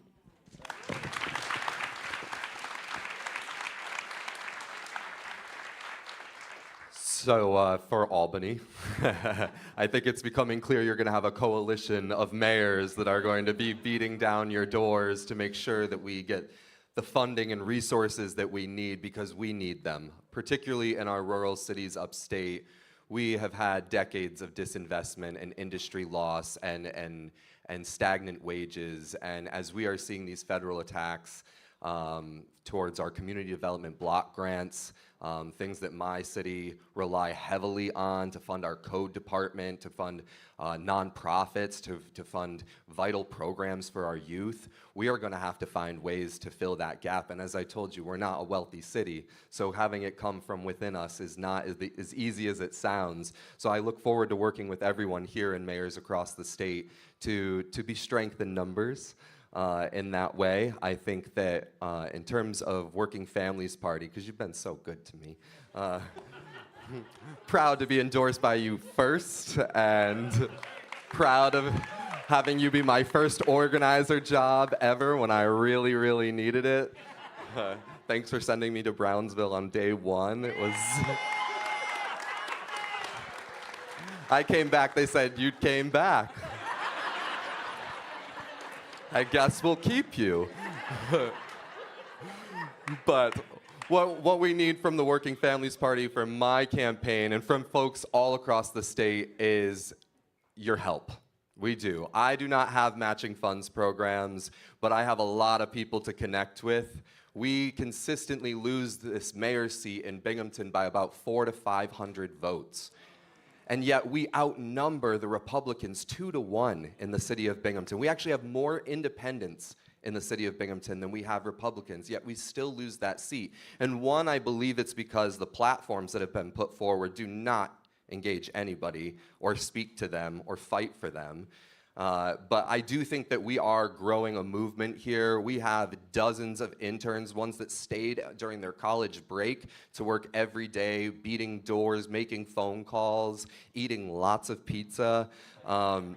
And we need the resources to be able to feed them and knock those doors and print those palm cards and run those commercials so that we can close that gap and win by 300 votes or 400 votes this time. So outside of resources, we also have phone banking that you can do virtually. So please go to my website, burnettforbinghamton.com, and get involved with us. Follow us on social media and like the posts. And then come when we do GOTV to knock doors. We would love to have you. We really would. We'll show you the best parts of Binghamton and the parts that need help too.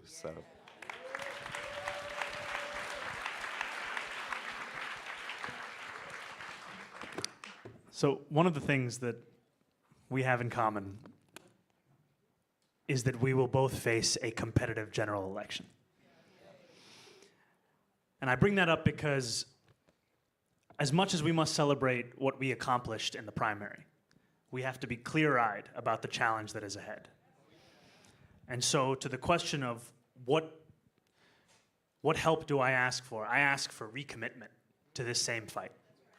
And I ask for a recognition of the stakes of this fight and the scale of the opposition in this fight. We will see a similar amount of money spent in this general election. And we will see the kind of fear-mongering, the kind of slander, the kind of smears that have sadly become endemic to our politics. And yet we know that the same politics that won us that primary will be the same ones that will win us this general. So,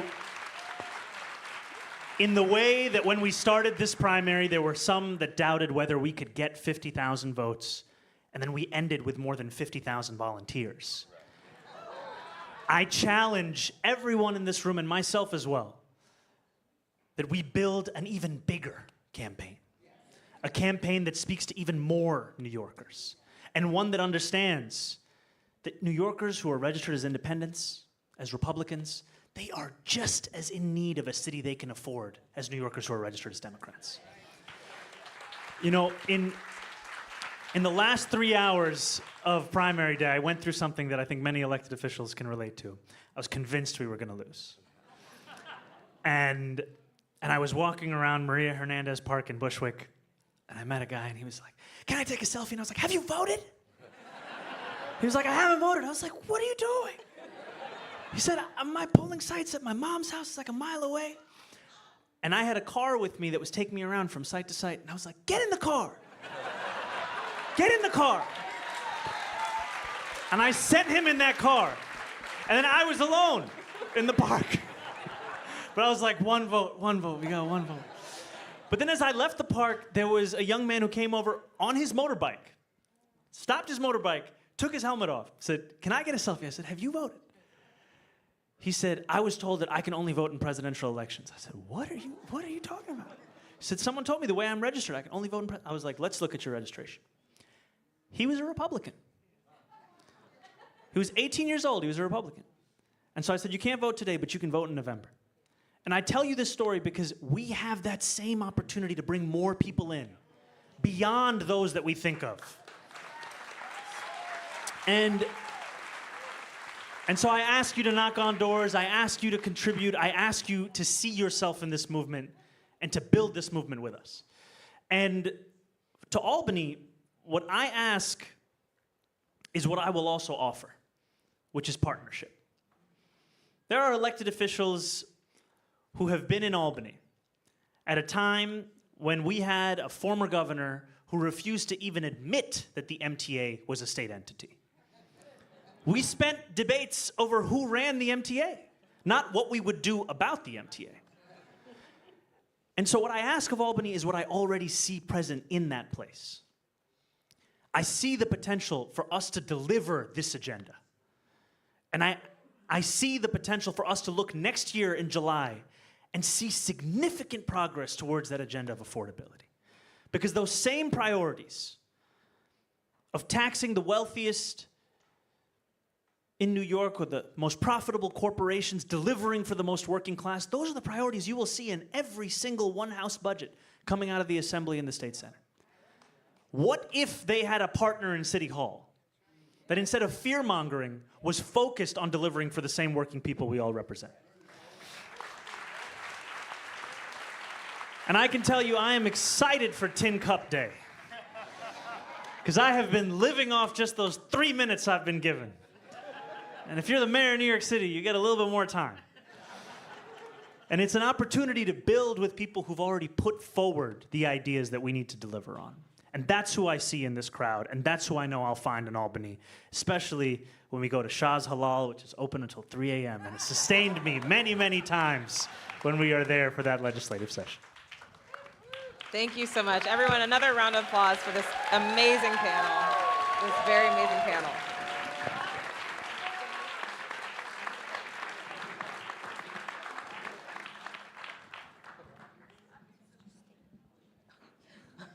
I'm getting some instructions, everyone. Bear with me. But thank you, everyone. This panel has been amazing. I'm going to ask that folks stay just for a couple minutes because we want to do a nice photo. So if everyone's okay with that, just please stay for a few minutes. Yes, just a couple of quick notes. We're really excited about all of your races and your future. The party is here to support you all through the general election and beyond, right? So when we win, we're right there with you, okay? And for those watching online, this is the end of the live stream. Thanks for joining us. Thank you for supporting this. Please continue to support the nation and the Working Families Party so we can continue doing the really critical work that we all do. And so for everyone in the room, again, we're going to do a photo, but also the celebration is not over. We have a nice lunch and all of that. We're also joined by some incredibly special guests, including WFP National Director Maurice Mitchell. I'm hearing you're going to say a few words too, is that right? Zohran will still be with us. Also, New York City Comptroller Brad Lander. We're so happy to have you, thank you. And many, many more. So please be able to join us outside for lunch. Please stick around. We have another little bit of a lunch program. But for now, I think we're going to do our photo. Is that right?